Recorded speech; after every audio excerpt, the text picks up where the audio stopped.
Hello again, everyone, and welcome to another edition of In My Cousin's Basement. I am one of your co-hosts, Tim Patrick, and with me always is the Tiffany to me being Chucky, is Randu. What's going on, bud? What's up, man? How you doing? Same shit, different piles. You know me. Yeah, I know. Nothing All about the piles here at Tim's house. There's so much going on that I just, went through therapy for a few weeks, about a month or two, and then went to physical therapy for 2 months, and it's like, God, man, I'm falling apart. Where's time go? Yeah, that too. It's crazy. I feel like we keep making plans to do a podcast, and then something happens. Life happens. That's all it is. It's life happening. Something happens almost every week where kids or get dogs sick or mom or stuff. Work or yeah, it just whatever. You can say just life because excuses come on. I mean, everyone's got one. Everyone's got one. Yeah. So today in the old podcast, we got some pretty good topics. Lots of topics. We got a lot of topics because we have a lot to talk about. We haven't talked in a while. Yeah, it's just fucking September already, man.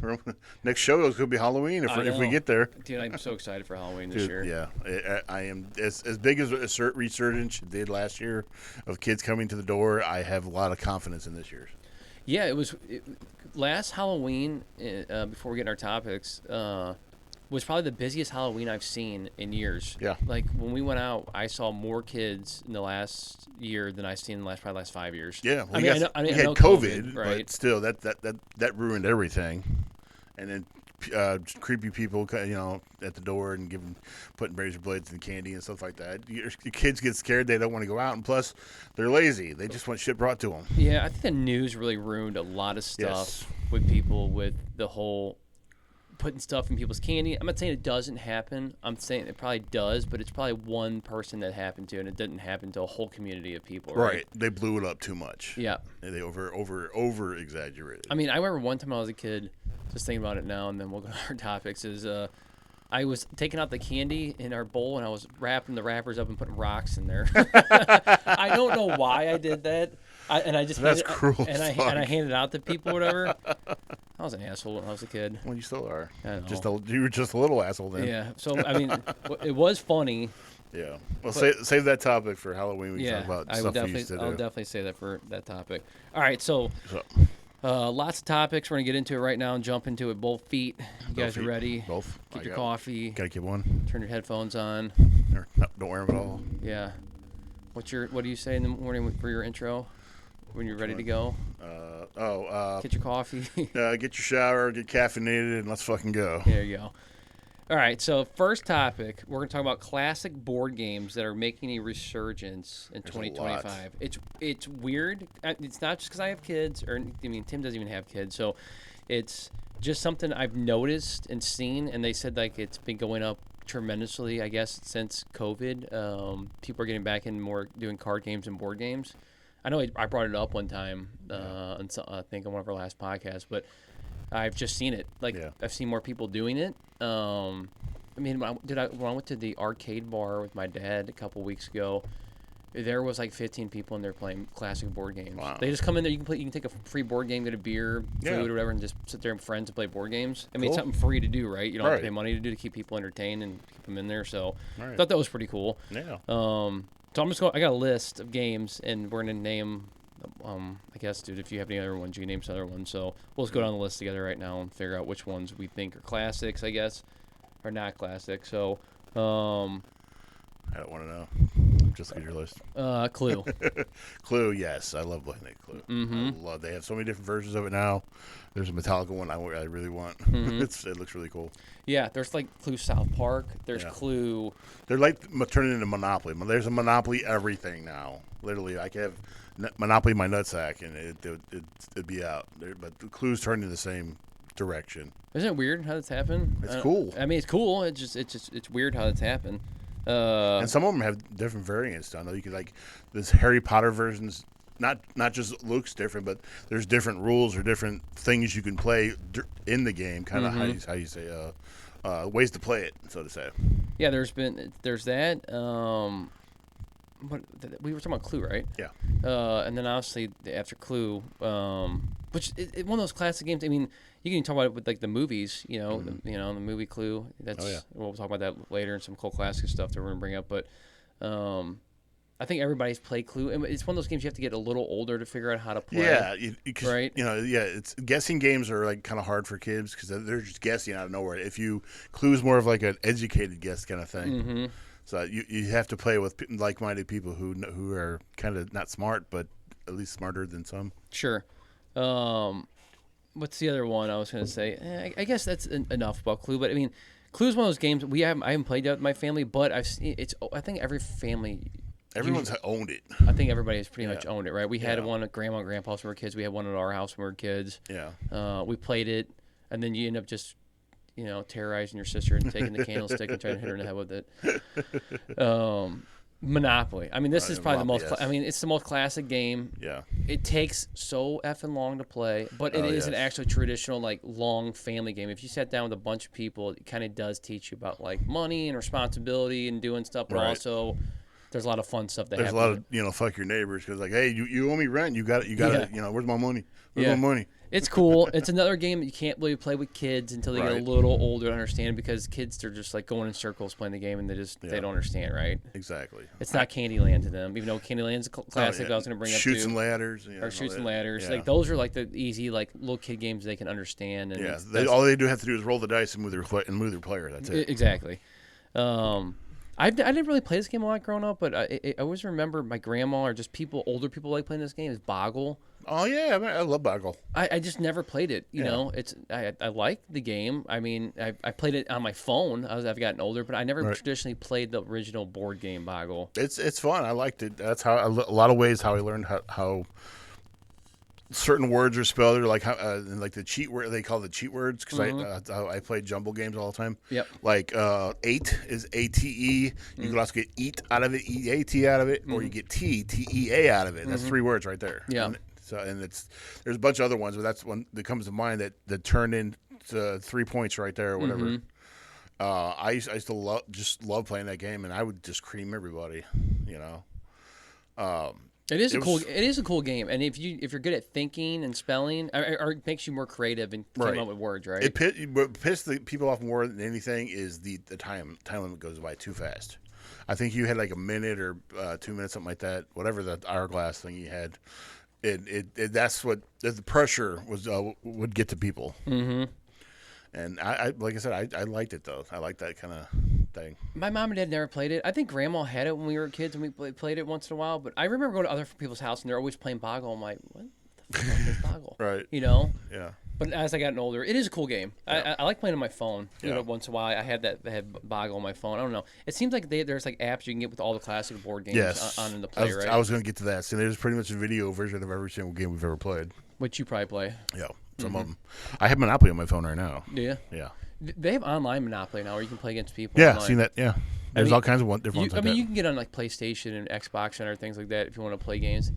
It's just like playing Monopoly, right? Yeah. Just more animated. There's some games actually, which I noticed too, that they don't have the licensing to use the actual name. They're using like a generic kind of name, but it's the same exact thing. Like I saw one this morning for Sorry. I don't know if you remember Sorry or not.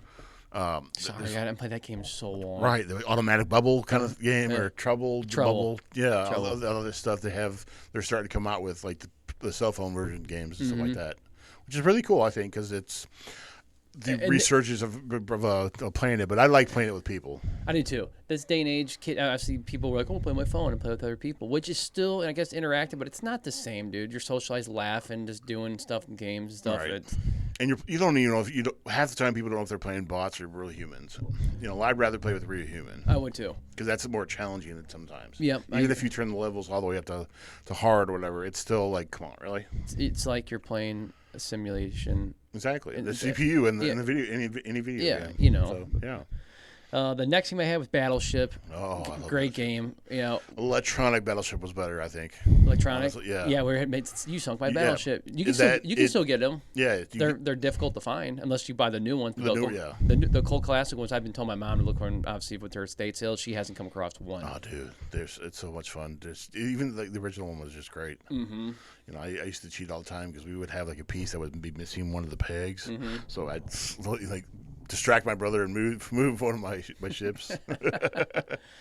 That was a good game. Oh yeah. I still like playing it. I mean, obviously, you and Lincoln, my son, play on the phone once in a while. And he'll be like, "Oh, play Uncle Tim," and he didn't know it was called Battleship. I think it's called Phone Destroyer. Yeah, something else. Yeah. Obviously, because they probably don't have the rights to it, right? But it's the same. It's the same exact same concept. thing. Yeah. So he likes playing that game. Oh yeah. I just named it earlier, but Candyland. Yeah. I got this for my mom, and we've been playing with the kids. They love playing Candyland, dude. Yeah. I mean, it's easy. The grandma or someone sits on the floor. It's easy to hold on to grasp it. The concept. Yeah, you pick a color, you move to the color. Exactly. Right, and it teaches them about colors and moving up all the way. Like, I got the ice cream, and I moved to the ice cream, or I got this and moved me back and stuff. Obviously, they always cheat and they want to try to win, and we always let them win, right? But it's just an easy, fun game for them to play. Right. Guess Who? I like Guess Who. I loved Guess Who. I found you always want to go out and buy all the new stuff, whatever. I'm just such a nerd for all the old ones. So like, I found a brand new Guess Who from my mom's sale. This lady's like, yeah, we used it, and whatever. And it's been sitting there for 20 years. Dude, it's fucking mint condition. Kids have destroyed it by now, getting it or whatever. But they still like to play it or whatever, and they still don't know how to say stuff. They'll be like, does your person have hair? And you're like, dude, that's almost everybody on there. I know there's bald people on there, but it's just like some of the funny shit the kids say. Yeah. It's funny to listen to them when they play Guess Who. I love the meme of Samuel Jackson. He's like, does he look like a bitch? I like that one. Does he look like a bitch? That's a great one. Oh, yeah. That's a classic game. Yeah. Guess Who is fun. And you know what? They have that online, too. You can play Guess Who, too. Yep. The next one I had, or do you have something else about Guess Who? Go ahead. I don't know if this is a cold class. This is more like got done in the 90s, or maybe it didn't. Maybe it was around 90s. the 80s. Yeah, I think 90s, 30 years ago. So I guess. Jenga. Oh God, everybody still plays Jenga. I know. I love the life size version, the bigger version of them. I played that in therapy one time, and it's just so much funner funner's not more fun to play the bigger version of it than like just funner. the little one. Funner's a word. It's not even a word. But it's fun to play. It's just, especially like the sexual one was great too. That had where like funny stuff on there. You say when you pull it out and whatever, and you have to read it out to everybody. Yeah, those are cool. The life size ones. We went to a couple places that had them like outdoors where they have like the fake grass and you can play them whatever. Yeah, it's cool. Yeah.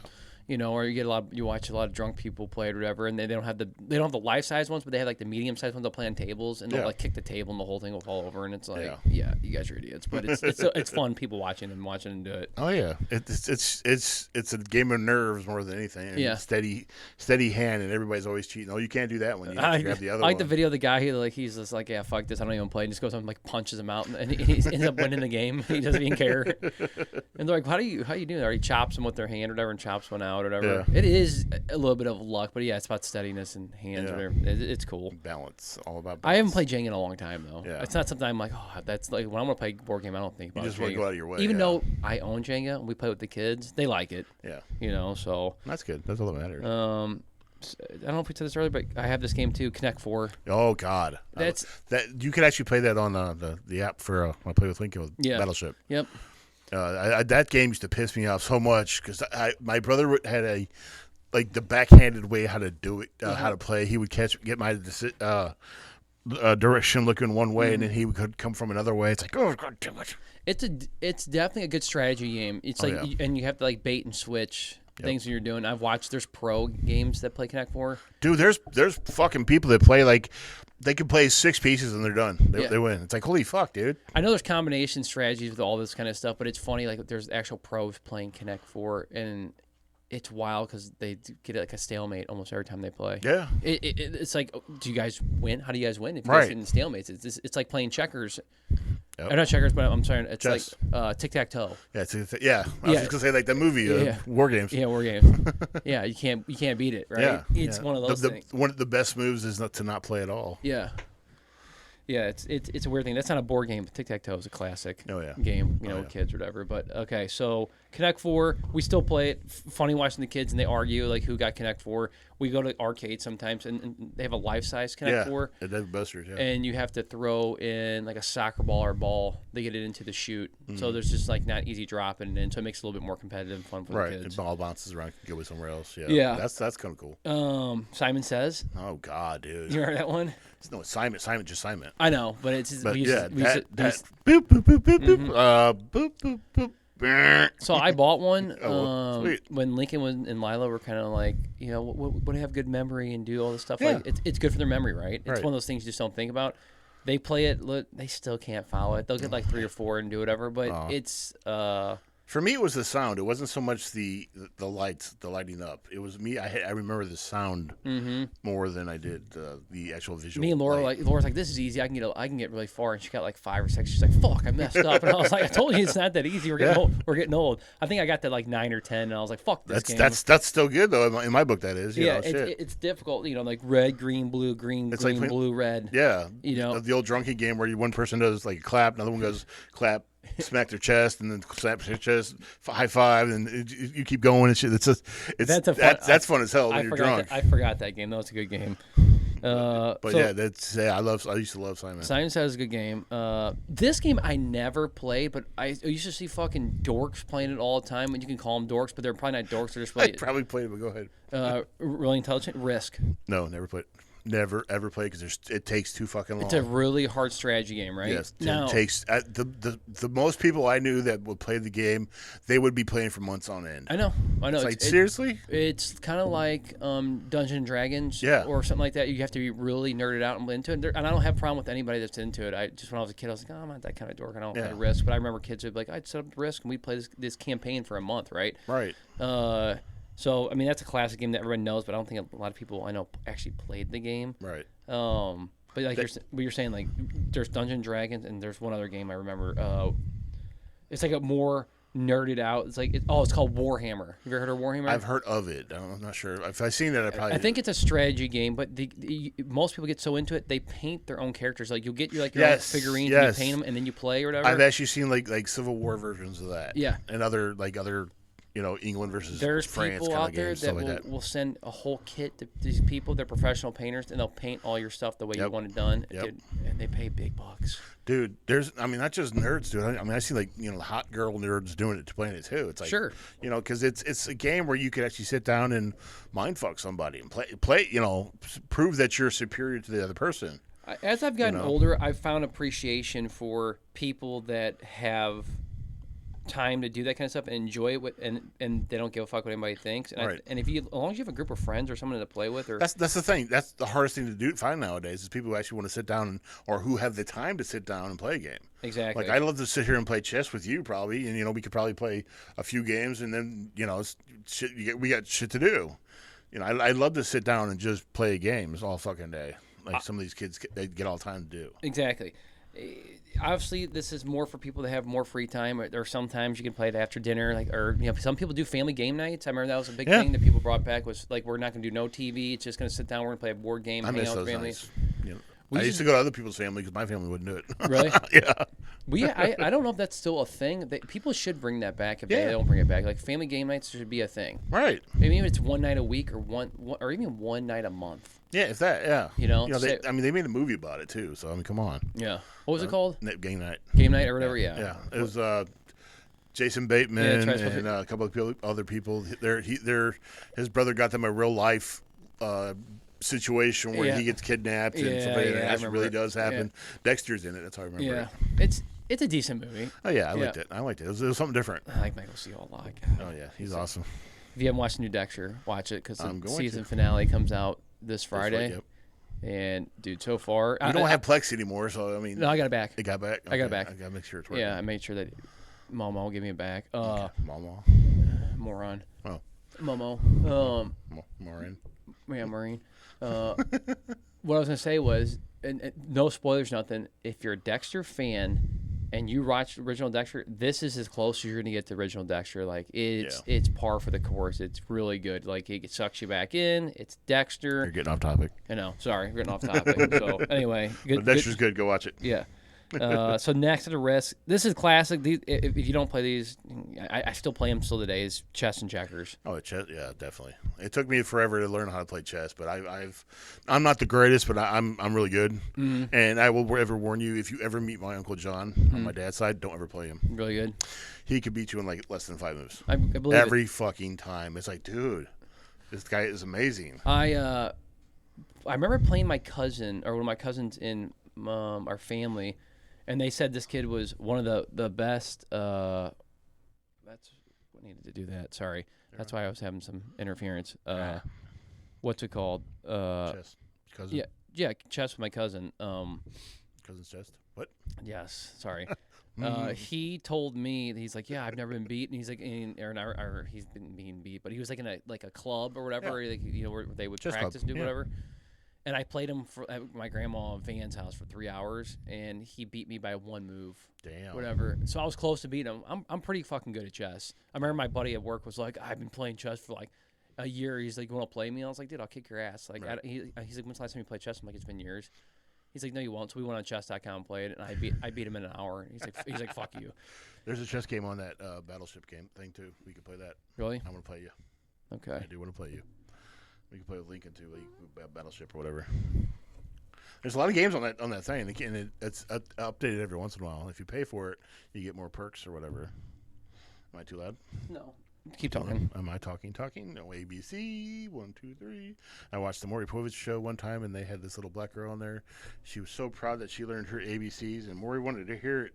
So she gets on there and just goes, ABC, ABC. That's it. That's all she did? That's all she knew. That's her knowing her ABCs.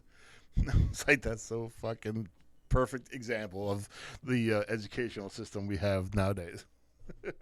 Yeah, pretty much. I mean, that's just what it is, dude. Okay. Nice filler. Go ahead. I was hearing feedback. Yeah. That's why I was. We had that zeroed out. Sorry, I was messing with our board. I wonder why I was hearing feedback in my headphones for like the first 10 minutes. Like, what the fuck is that sound or whatever? So those have to be always in the middle, right where they're at now. I thought you heard numbnuts crying upstairs. No numbnuts. Just you. Okay. Good numbnuts. The next game I had, which I don't know if I mentioned already, but Scrabble. Scrabble, dude. Hold on, did we even talk about checkers? We just talked about chess. Okay, well, checkers, we have to talk about that too. Obviously, everybody knows checkers. I play with my kids. Yep. Now, we have a checkers board. You ever played Chinese checkers? When I was a kid, I think I played a couple times. That was the little marble game or whatever. The marble games. Yeah. Like, I was going to bring this up too, but remember Mancala?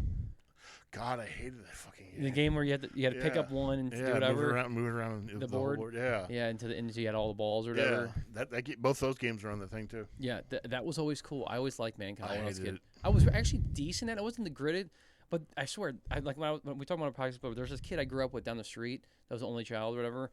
And everything we did, this fucking kid was good at it. It didn't matter if he was. I'm like, did you go home and practice and do this? Like, right, is that probably what he does? I think that's what he would do. So he could be the cool kid in class or whatever. And it's like, dude, there's no way you go home and you fucking play Mancala by yourself. Well, think about it, dude. People play chess by themselves all the time too. Mm-hmm. You know, I don't understand. I don't understand it because I've never done it. But it's like, dude, seriously.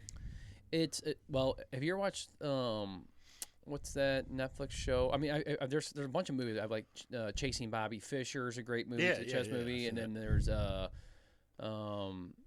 what's the one on Netflix with the girl that's a master chess player becomes a fuck. I don't know. You've never watched it? No, not that I know of. God damn it! It's a really good. It's a really good TV show. Okay. Can't think off the top of my head right now. There's only a few shows that I watch on Netflix. Everything else is on. Anyway, she becomes a master at chess or whatever. Yeah. And what they do is in chess or checkers. Chess. Okay. And what they do in their head is they do strategies. Yeah. And they map out all their moves, and so they'll all move here, and they'll make him move here and do whatever, and they play the whole game, and they can do it in their head. Yeah. And some guys can play 4 or 5 games, 10 games at once with chess, and they're so good with strategy and doing all that stuff. I mean, I don't understand it because I'm not like a savant in chess or anything, but still, it's cool. Yeah, it's cool watching that kind of stuff. Mm-hmm. It's like Rain Man with the counting cards part. Yeah. Just watching him count cards, it's like, dude. Yeah. So in checkers, obviously it's an easy kids game. I mean, Lincoln and Lila. Still some strategy involved in that. There is. I play with it, and they'll be like, "Okay, king me." He'll just do something like, "Oh, king me." I'm like, "No, dude, you have to get to the end to be king." Come on, dude. You can't just say king me. Yeah. My brother we made a rule is super king. If the king got to the other side without getting killed, we would give you 3 stacked on top, and that guy he can do 2 moves, or he can skip a block, like skip a square. Okay. In order to get somebody or whatever. Interesting. We made up our own shit. That makes sense. Yeah. Most people do make up their own shit, right? It's fun. Make it different, you know. What else was another one? Scrabble. Did I say Scrabble? Yeah, you just did. Okay. Backgammon. I never played it. I didn't either. I used to watch people play it, and I'm just like, not my kind of thing. Not mine either. It's more of that old person not playing in the park with each other kind of game. Trouble. We talked about Love it earlier. Trouble. Love Trouble. Love Trouble. The automatic, the button. problematic bubble. Yeah. Well, the cool thing about it now, it's like you don't see many people playing Trouble, but when you do, it's really cool. Like we have one in our house. I found one again at my mom's sale. I found all these old board games at my mom's estate sales. Folks, yeah. And the kids like them. They put them with the little things in their fingers and think they're Freddy Krueger and do all that kind of shit, whatever. You did that too. Yeah. But like, what really was a cool resurgence of it is like, if you ever play craps or know what craps is, you roll the dice. Well, now at casinos, I probably said this before, but maybe not. Electronic way to do that. They put a Trouble bubble in the middle, and you just push a button and it pops the dice up like it does in Trouble and it rolls it for you, or whatever. I don't know if I like that, but I've won a lot of money off it. Me and Laura went to Vegas where she was drunk. She didn't know what she was doing. Like, just pop the button, press whatever. We both won like $1,500. Right. I was like, I'd take it. I went until she lost. She didn't lose for almost an hour, dude. She was popping. I'm like, whatever, just keep doing whatever the fuck you're doing, right? Right, shit. Then we walked away, and it's like we walked away. We had a free vacation almost, with everything that we paid for. Almost, yeah. It's Vegas. Yeah, paid for your room. Yeah, paid for our food. There you go. So Trouble, great game. This is one of my favorite classics as a kid. If you don't like this, we still have this, and I found this too. Is Operation. I love Operation. Yeah, what a great game, dude. Yeah. The newer version is really cool too. Mm-hmm. It's the same premise. It's just it has different pieces and different names and other things, other ways to play the game. Sure. Which I used to love that fucking game so much. I liked it. I think they should do like some cooler. I don't know if they've done any different versions, but they should have like a Halloween version or like a they do. Santa version. There's an Oogie Boogie or Jack Skellington ones. I've seen those. Oh, they really do. The Oogie Boogie one's really cool. That was cool. Yeah, they have cool different if someone themes. can make them like a theme of like South Park or whoever They else. probably could. You just get the license for it. That's all. Get the Cartman, take his not fat but a big bone. Right. Get Beavis, take his wiener. Yeah. I said this one. This is the last one I had on here. There's probably more, but Yahtzee. Everybody played Yahtzee when you were a kid, right? That's like more of the boggle game I used to play with the dice. And to me, Yahtzee was more of an adult. I thought it was an adult game. Anytime I see a game with dice that more than 2 dice, I figured it was like an adult game. So I didn't really play it too much, but I did play it. What was the other game that a lot of people played? It wasn't Scrabble, but it was like Scrabble. Not crosswords. Maybe it was just called something different. I thought it was a more of an adult game. I can't remember. It might have been. Maybe I can't remember, but there was another game. There's a couple other games I'm thinking about that I just can't. Uno. I used to love playing Uno. That's not really a board game. It's a card game. Okay. You did say Chutes and Ladders. I forgot to put that on there. Yeah, Chutes and Ladders is just another easy kid game. Yeah, Mousetrap. Mousetrap. I love that. All you want to do is build up the fucking shit and trap people in it. Exactly. And you had to wait to trap them. That was a cool game. Yes, that was one that just popped in my brain randomly. Yeah. I mentioned Sorry earlier. Yep, I didn't have that one. That was fun. Did you ever play it? Sorry? Oh yeah, we used to play it all the time. You had the little red, yellow, blue, green, whatever guys. Pretty much any game had red, yellow, blue, green guys. It was like the most common. And then after a while, they started putting black players in there. It's like, well, I guess they had. It is. Gotta be inclusive. Exactly. Got a yellow one for Asians, but you don't have a black one for black people. What the hell, man? Got red ones for Indians. What's the green one? Yeah. That's American. Irish. There you go. All right. So, any other classic board games you can think of before we get off this topic? While we're doing it, Trivial Pursuit, the quiz game. Parcheesi, that's in the games. Trivial Pursuit, I used to love. I still have the horror one. I haven't even opened yet. Opened the fucking package yet. That game was fun, especially like trivia wise. There has to be games worth not thinking about. People are like, "What the fuck? You didn't name this? You didn't name this one as a cold class?" Right. Well, fuck you, because they were just 2 brains here. We, throw us some feedback. It's hard to think about. I mean, these. It's not like we write some of these down, but then it's just not everything. It's like it's just 2 brains trying to think, and plus we got other shit going on. It's not that big of a deal. I wrote down. I thought I got a lot of them.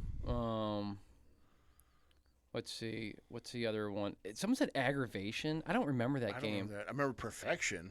I remember Perfection. That game used to piss me off. That game pissed me off too. So bad. Yeah, that's not a game I don't even see anymore out there. That must have just been like an older game that played. I think it's just an older one. Sudoku. Is that a board game? That's the one where you fill the numbers in the grid. Okay, yeah, that's right. Maybe I was thinking about with Scrabble and shit like that. Okay. I think that's it, dude. Like that's There a. was. I'm thinking of there was a Scrabble game where you could stack the letters on top of each other. Mm-hmm. Like if you have the word scab, you can put uh, like an S at the very end or something else to add a word to it, add something to it, so it spells something else. But I don't remember what that was called.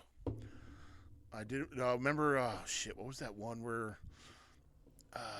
Is it Crossroads? Crossfire. Crossfire. Remember Crossfire? Yeah, but that wasn't a board game. Well, what would you call that though? I don't know. You took balls and shot the little things and tried to knock it into but a you're goal. shot it across the board. That's your enemy. I guess you could say it's technically in there. I mean, maybe it's a family game in a way. it was definitely a kid game. I used to play it. Life, dude. We used to play Life. all the Fuck, time. Life. I have the Simpsons version upstairs. Okay, Life. Life. We used to play that all the damn time. What was the other one? Shit. It was like a family involved game kind of thing. I loved it. Was it MTV or Mad TV or maybe even Saturday Night Live? They somebody made a fake commercial for the game of Life. Oh no, it was in the movie. It was a movie in a movie making fun of it. They were the JFK assassination. you had to fill the car up with JFK and Jackie O and then the Secret Service, and then you had to find the second government, and it was just like a stupid fake commercial for a movie I watched. Is Pictionary one? I would say it's kind of. People are saying that's a classic game that It's a game, yeah, but I'm not sure if it's a board. I don't game. think it's a board game. What about that one? The other drawing one. You ever play backwards or I forgot how you say it. But Stratego, yeah. Is that one? That's a nerdy game, really a nerdy game. Okay.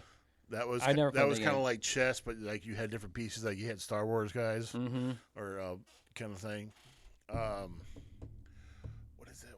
Apples to Apples? No, that's a board game. And guess. that's kind of more of a card game, really. Yeah. But it's also We used to play it when we played it.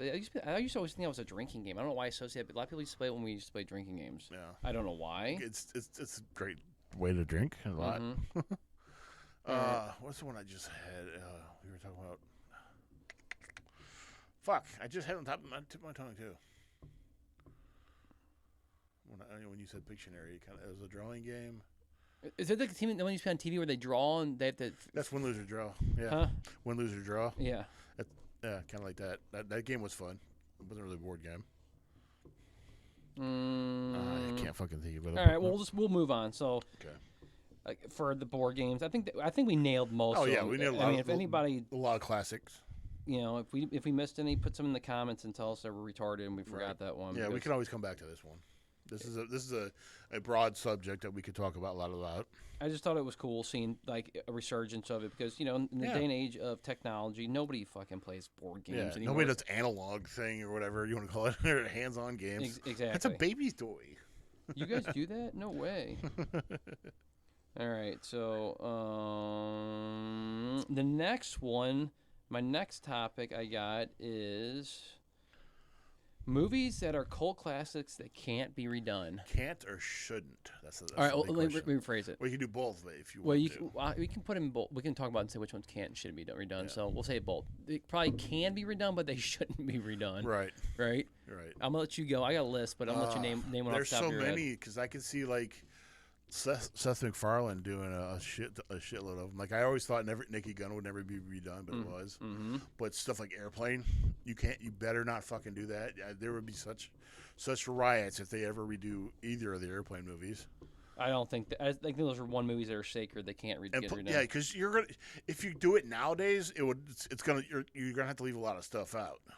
Like the jive talk with the black guys and stuff like that, and some of the inside jokes with stuff that happened around that era, early 80s, late 70s, kind of thing that a lot of people wouldn't get nowadays.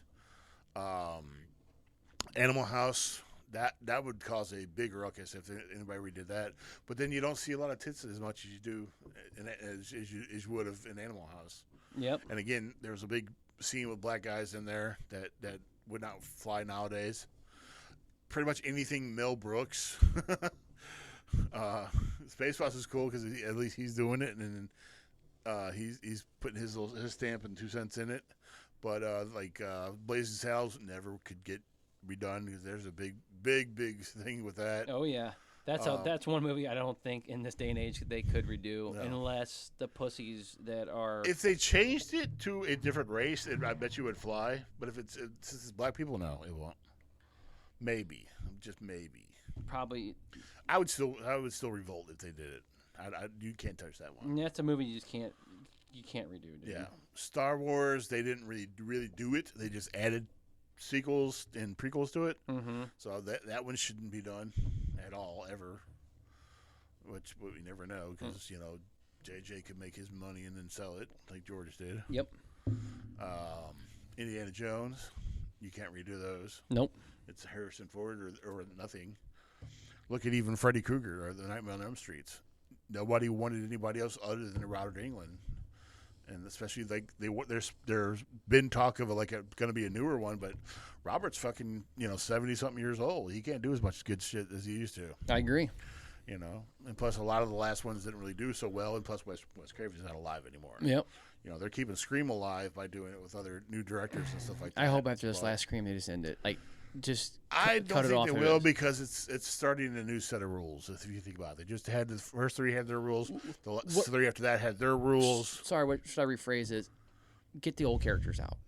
Put new. That's what they're doing. I don't know if you've seen any of the newer ones. I have. I've seen them all. Okay, I haven't seen the new one. Oh, yeah, I've seen it. They are spoilers. They are getting rid of the old characters.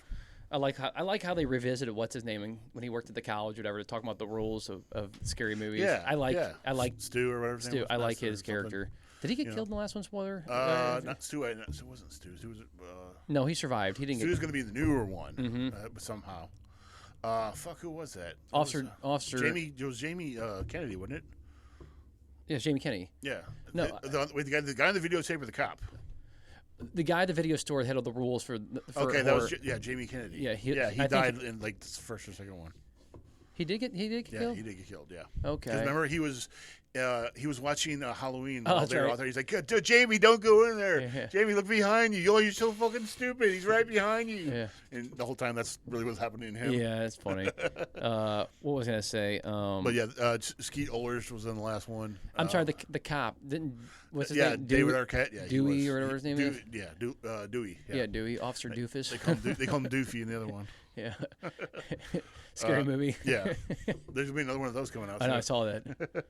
But yeah, why are they waiting so long to do another parody movie? It's like, come on, dude. They should. It's more red tape than it is actual people themselves because people can write movies all days and days long, but then it's the production companies or whatever who hold on to shit. Mm-hmm. Like with Jason was in fucking limbo forever because Paramount owned him. But then after they did Freddy vs. Jason, that was New Line. That was a totally different company. So they had to buy the rights and get all this stupid shit red tape crap. Same thing with Michael Myers. That's why they did it with Blumhouse because they have so many different clauses in their contracts, especially for Michael, because Mustafa Akkad has his rule. Hi, Bob. Mm-hmm. His rule was that Michael cannot die. As long as Michael is on Dimension Films, Michael cannot die. In every single film you see, 1 through 8, Michael does not die. Yeah. But that's why Blumhouse, he died. Got stuck in the wood chipper. Yeah, exactly. Oh, spoiler, sorry. He got stabbed like 50 times and made him human, and he had his little butt buddy boyfriend Corey. Weird. I hated that. I did not like that at all. I didn't hate it. I just didn't like it. Now is Corey taking it over as him? No, Corey's dead. Corey got killed. Right. He killed Corey. That's right. He choked him, right? Or picked him up. He stabbed him and choked him. That's right. So I got a list of them. So we're going on this rabbit hole. I put on Porky's. Can't redo Porky's. No, you can't. What's funny thing is, it's one movie that's never played on TV. My dad, not anymore. And my dad is just a freak about he's like, I can't find Porky's. We can't do this. He's tried to buy it. You can't even find it to buy it. He's like, what's going on with this movie? I'm like, Dad, it's one of those movies. eBay. That's the only thing I tell you is go to eBay, but then you'll be charged up a leg. This is a broad thing, but it's Breakfast Club. Can't redo the Breakfast Club. No, and I'll just say this: it wouldn't be the same if you did. No, you can't redo any of the John Hughes movies. We'll just put it that way. I don't think. I think a lot of them are untouchable. 16 Candles. Sorry, you can't do it. Any of the '80s John Hughes, maybe Home Alone, maybe, but other than that, no. No, can't redo Home Alone. They've tried, and it's how many times have they done 3? Oh, that's right. I've only seen. They've done 3 of them, and they all suck. They've done like 4 or 5 of them actually. I've only seen the first 2. What else, John Hughes? Obviously, Ferris Bueller's Day Off. Yeah, you can't. You can't do that movie, right? No. They tried They tried making a TV show out I of know. it. It didn't work. That was one of my dad's favorite movies. Ferris Bueller's Day Off. I mean, I still quote it every fucking time. Whenever I hear about somebody doing shit nowadays, I'm like, I weep for the future. The other night when I was at my mom and dad's, he's like, "Oh, look who's on." He turned it on. It was like 7:00 at night. We just sat there and I had a beer with him and watched Ferris Bueller's Day Off. I was like, "This is a great movie." It's a great movie. Like you said, 16 Candles, Weird Science. You can't do that one. Weird Science, you can't do. There's been so many times I know they were trying to do it. The TV show was pretty good, but it's because it stuck to that formula. But other than that, it was after that. Nah. Such a good movie. So many funny lines in that movie. Oh yeah, dude. You know what was funny was what's his name? I hated him as the brother when I was Chet, Bill Paxton. Bill Paxton. But then as I got older, I'm like, man, Bill Paxton's a hell of an actor. Oh yeah, he's just a great actor. Him and Lance Hendrickson. There's a little trivia for you. Him and Lance Hendrickson. He's the guy that played in Pumpkinhead. And didn't know if you knew. Him and Bill Paxton are the only two people who have been killed by the Terminator, an Alien, and somebody else. Basically all these sci-fi villains or Predator, Alien, and Terminator. The only two guys being killed by all three of those. You need to make that a trivia question on your poor channel for. I should. That's a great one to put on there. I guarantee 99% of people don't know that without looking that up. True. I'll think about that. Yeah. But I read that one time. I was like, oh shit. Okay. Oh yeah. You need to phrase it like who's. Who are the only two actors that have been killed by these three people? Yes, that's it. Yes, that's a great question. I like that one. That's actually pretty cool. Cool. So John Hughes movies. There's probably other. Was there any other John Hughes that are? Oh, there's tons, dude. Christmas Vacation. Christmas Vacation. He wrote it, but he didn't direct it or anything like that. Doesn't matter. You can't do it. Definitely. Pretty much any Chevy Chase movie you can't do. It's crazy how one director can really produce really good movies, and people are like, oh, they're great, and they can't, other people can do other things. But there's certain people that are just really good at what they do. Like Clerks. Clerks is perfect. Yeah. Don't ever fucking touch Clerks. Kevin Smith with Clerks. Yeah. We got to talk about Kevin Smith. That's cult classic. I put that on there as Clerks. You can't do it. You can't do any of those movies, right? If they ever tried, it would fail. Kevin Smith is. If you did any of them, other than if you did Clerks, okay, you're fine. But if you did any of the other ones, they wouldn't make sense because you don't know where Jay came from, you don't know where Loki came from, and all this other shit. Yeah, it won't happen. He's the true classic definition of an indie writer that made his movies turn into cult classics. He's the John Hughes of the 90s. Sure. His movies, in my opinion, became the first thing with like a cult following, and then it just exploded organically, right? I mean, now he's a household name. Yeah, now he's a household name. He's everywhere. There are certain movies, obviously, that become cult classics and stuff, like Office Space, I put on here. Yeah. Like, you can't redo that movie, right? Or what's the other movie they did that people love? Waiting's one. Not just Waiting. What's the other one? When they're all stupid in society and Idiocracy, right? That's another following that became a cult classic following with two people. Mike Judge movies right there. Huh? Two Mike Judge. That's why I was naming Mike Judge. It's just another thing that I thought about off the top of my head. It's like those movies can't be redone. Right. They're classic, great movies. Big Lebowski. Of course. Can't redo it. Don't ever fucking touch Big Lebowski. No. I almost had a Big Lebowski moment the other day. We went to Springfield. I was going to take Tom with us and then spread his ashes along the football field down there. I was thinking of like, why football? It's just the field. It's just the school, some property on the school. I told Jen, when we did that, we should just take some of them, put them in a coffee can, but then we'll probably have a Big Lebowski moment where it blows in my face. Well, she loved it. That's such a good movie. Oh yeah. Back to the Future. Yeah. You had to put that on there, right? Yeah. Like that is one movie everybody loves. The original. I mean, all the Back to the Futures. You can't touch any of them. Yeah. Don't ever do it. It probably won't ever happen. We already talked about.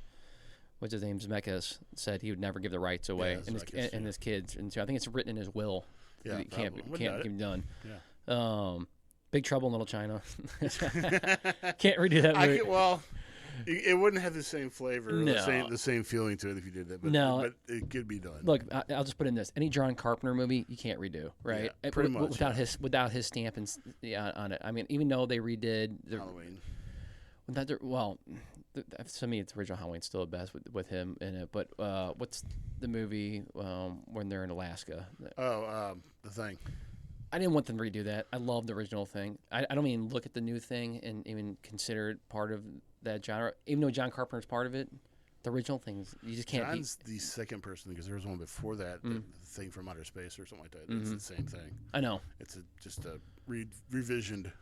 I think his version's the best. I'm biased. Oh, yeah. I don't care. I don't care. Off. Fuck you. I don't care. I'll say it too. It's just one movie. Any of those John Carpenter stuff that in the '80s especially with Patrick Swayze. I'm not Patrick Swayze, but I don't know Kurt Russell. Kurt Russell. I don't know why I say that. Oh, like Escape from L.A. And, Escape from L.A. Snake Plissken is a fucking badass. You can't redo him. I actually, funny thing, yesterday when the kids left for school, turn on the TV, whatever first movie came on, Escape from L.A. I was like, oh, I'm sitting down watching this. Yeah, dude. I watched it not too long ago too. They're like, it's kind of funny because it's kind of like a parody off of Rambo a little bit with some stuff they do, whatever. And they're talking to him, and he's just like, "You got a cigarette?" Like he didn't give a fuck what they said. He just wanted a cigarette. You know. I know. I just thought it was funny. He's just him in the '90s and '80s. Just you can't. He was the cool of the cool. Kurt Russell. He was up there with Schwarzenegger and Stallone. Mm-hmm. I know he was in a Stallone movie with Tango and Cash. Those two had the perfect what a great movie. Kind of teamwork buddy movie. If they ever had a real Schwarzenegger Stallone movie, that would be kind of similar to that. Mm-hmm. But of course, money involved. Kurt Russell's he's one of my favorite actors. He has to be up there. Like there's so many good movies he's in. I loved when I was a kid. I didn't even know what Big Trouble in Little China was. I just remember coming home from school and turning it on, and I was like, this movie's so cool. Yeah. That was the first Chinese magic and all the shit. karate movie kind of I liked besides Karate Kid. And that's what got me watching like American Ninja and some of the other ones I used to love watching. I know. I think we already talked about this on a different podcast, and I'll say it again. But that's where they came up with the idea for stuff for Mortal Kombat was from Little China. Oh yeah, definitely those three. Raiden and some those guys. Yeah, I thought that was cool. Cool definitely. side note. Next movie, Shawshank Redemption. Yep. Can't do it. A lot of Stephen King. They should not. They should stop doing. I should say. Did you know that the main actor that was playing Tim Robbins that plays in the Shawshank? The main character. Tim Robbins. Yeah, Tim Roberts. He wasn't the real person that was supposed to play him? Yeah, it was supposed to have been not Jim Carrey. Who was that? Oh, fuck. Who? Tell me. I can't remember. I just remember he wasn't supposed to be him, and then they got him, and they're like, dude, who else would play this character? It's good. And he played it fucking perfect. Yeah. Morgan Freeman was supposed to be in it either. I know. It was supposed to be unknown people, but then it worked out. So. Yeah. I love that movie. It's probably one of the movie I can probably watch a couple times a year, and even if it doesn't feel fresh, I can still watch it. And hey, remember TNT used to play it 24 hours. Mm-hmm. A certain day of the year. I think it was around Christmas time, whatever, because they own the rights to it. They can do that. I love that movie. Yeah. Pulp Fiction. Oh yeah. Can't redo. Can't do that. Can't do that one, right? I love that movie too. Such a good movie. Goonies. I know they're trying to redo a second. They kind of tried. They're doing it right. Monster Squad. No, I know they're doing a second one. Yeah, but I'm saying like a remake. Yeah, with the kids when they're older or something. Yeah, that's cool. Still a little late to be doing it. Maybe late. Yeah, very late. I put this one on there. For fuck they can't redo this Jaws. You can't redo Jaws. Don't you fucking touch it either. You can't do that movie. Yeah. I don't care what anybody says. There's been how many fucking the Meg and whatever else we watched. They're similar, but they're not Jaws. It's not Jaws. Yeah. Remember, like we talked about, like there was people that were afraid to go in the ocean for like years after. Oh, they still are. I know. It's just like Psycho. The people didn't want to take a shower for the rest of their lives. Yeah. Because of fear of somebody jumping in the shower with them. Let me ask you this real quick. I can remember this. In Psycho, that's Jamie Lee Curtis's mother. Yes. And she plays the woman. The woman Marion. In Halloween. Yes, she plays Halloween 7. She plays either a teacher or something at the school that's right. that Jamie Curtis goes. And she's got her car. The same car. Same car, and the license plate says... The license plate was normally based as initials and birthday. That's what it was. Okay. Yeah. So I thought that was cool. While the car is as she gets in the car and backs the car up, you hear the... Yeah. Which is really crazy that most people that know that her mom was famous for being in Psycho, and now she's famous for starring in Halloween. Yeah. And it's just like her dad was Tony Curtis. He was a very, very famous actor and singer too. So no, I know she had a big ass. I know that. Out of all of them, I feel like I don't know if her mom or her are more popular. I think Jamie Lee Curtis is probably the most popular out of all of them. Depends on the era. It's really hard to say because her mom was in a lot of good stuff, but Psycho was more well known because it stood the test of time. I know. Nobody's really touched it. But if you look at Psycho and Halloween, man, Halloween to me always takes the icing on the cake. Psycho's such a good movie too. Well, this is just me saying it. If there was no Psycho, there wouldn't have been a Halloween. That's true. Because there's a lot of nods to Halloween. Sam Loomis, Dr. Loomis, was a character's name in Psycho.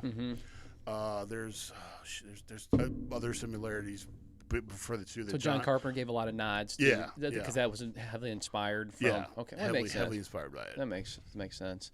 The next one I have, because I know we'll keep going on rabbit holes, Die Hard. Yes. Can't redo Don't it. fucking... don't ever touch it. You know, can't do Die Hard. I feel bad for Bruce Willis, what he's going through. And dude can't remember his family. He's starting to have, I guess, Alzheimer's or whatever he has really Dementia bad. or some Dementia. shit. Yeah. It's terrible, dude. I hate hearing that shit. But that's those are movies. They're so good. I can watch them anytime. I can watch all the Die Hards. Yep. I can only watch the first three. The last ones are not so much. They're okay. I mean, I like Die Hard with the Vengeance is one of my favorite ones. Yeah. Die Hard 2 is great, and Die Hard 1's awesome. I mean, those three. Ones, yeah. You can't go wrong with watching those movies. And remember, Die Hard is a Christmas movie, so fuck off. We've already talked about this on the podcast. So Even Bruce Willis even said it. He even said it himself too. Yes.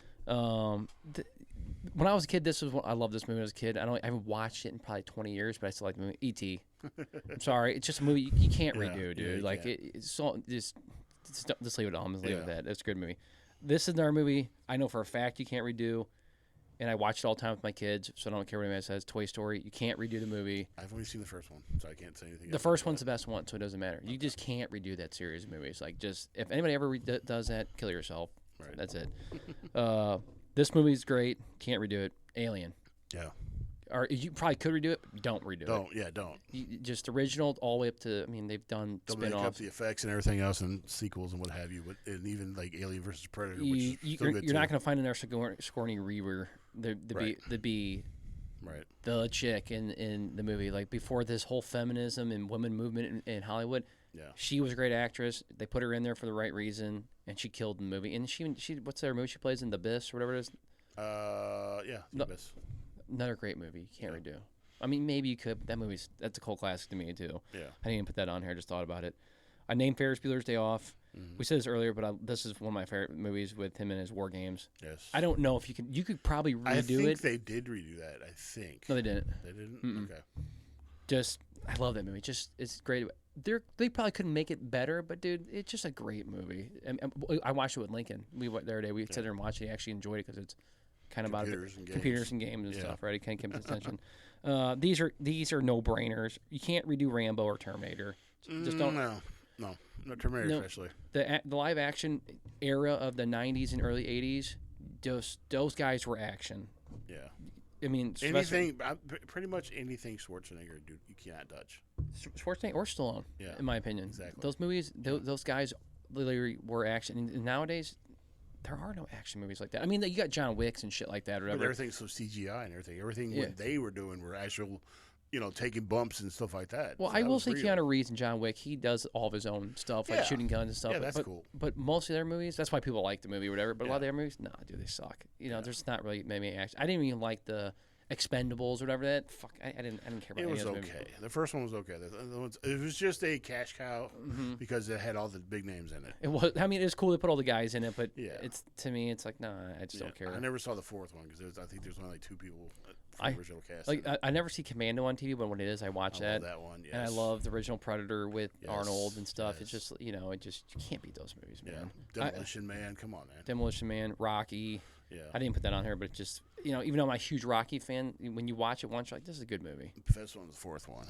If you don't say that, then I fight me. Let's go. Whatever. That's when he fights the Russian. That is my favorite one. Drago. You like Thunder Lips. You like Thunder Lips. You have Thunder Lips. Jen does. That's Clubber Lang. This is a good movie that I didn't appreciate until I got older. Is Dead Poets Society. Yes. I don't know why so many people don't even talk about this movie with Robin Williams, but man, it's a good movie. It's because they see Robin Williams as the comedian, laugh, ha ha kind of person. They don't see him as a serious actor. But he was in so many fucking serious movies. That's what makes him great. Is he can do comedy, he can do horror, he can do seriousness, he could do biography movies. He can play so many fucking roles. That's what an actor is supposed to do. To me, it was my first intro of like seriousness with Robin Williams, but he's still funny. Yeah. He still has funny parts his moments, in it. Yeah. I don't know. It's supposed to be a private school, right? That they're at, and is it supposed to be Catholic or any of that stuff? Or is shit, it's been a long time since I've seen it. I think it's just a prep school. Okay, it's just a prep. That's what I thought too. I think it's prep school too. It's a cool movie that you don't see a lot of like artsy like poetry type movies or whatever. Right. And yeah, he killed that movie. Every time I see a movie on TV, I'm like, I'm gonna watch this movie. It's not my first go to, like, I can't wait to go watch the Robin Williams movie. Just pop it in, but if it's on, it's on. Yeah. I mean, to me, it's like kind of like what's that movie? I always watch when it's on with Matt Damon and Ben Affleck and Robin Williams.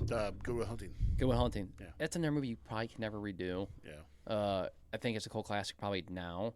I know a lot of people don't think those two created the movie. I always say this, but it's like I don't know if they really did or not. Maybe they came up with the idea or the concept. But Robin Williams, it really makes that movie. Yeah.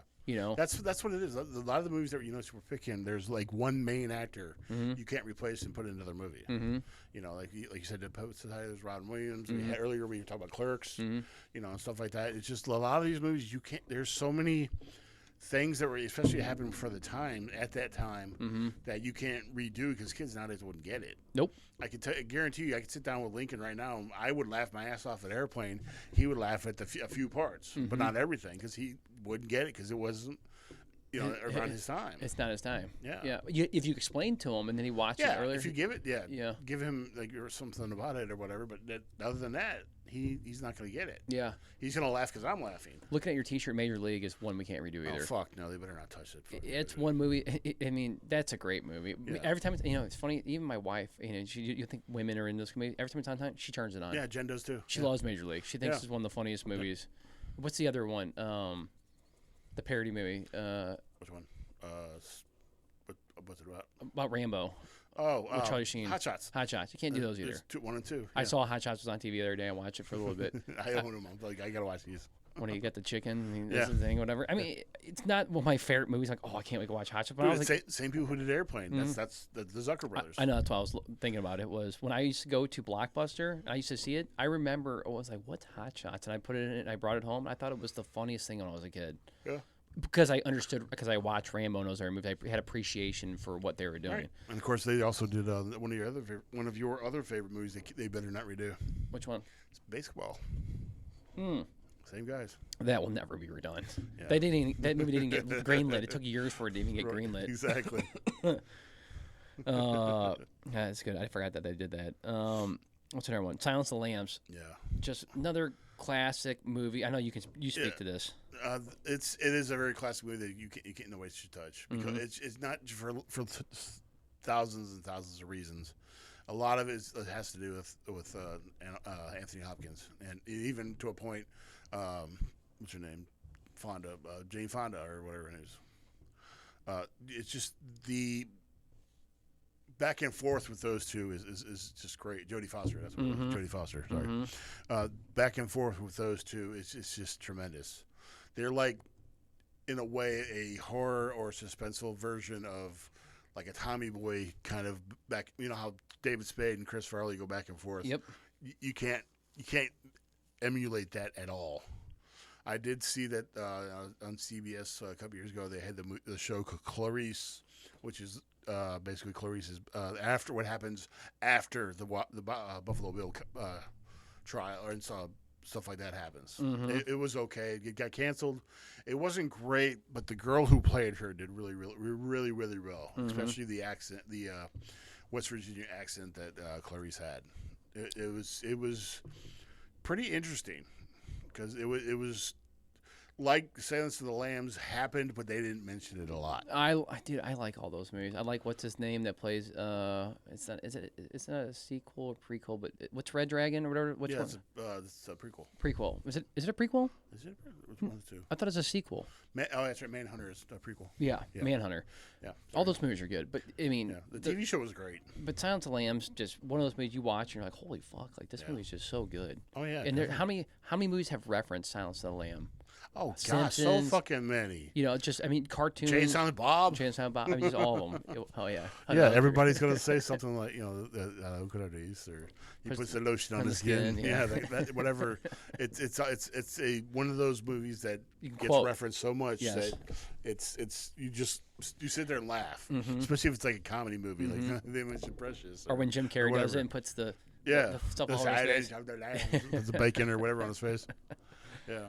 No, that's stuff like that. It takes you back whenever they reference movies that you really, really like.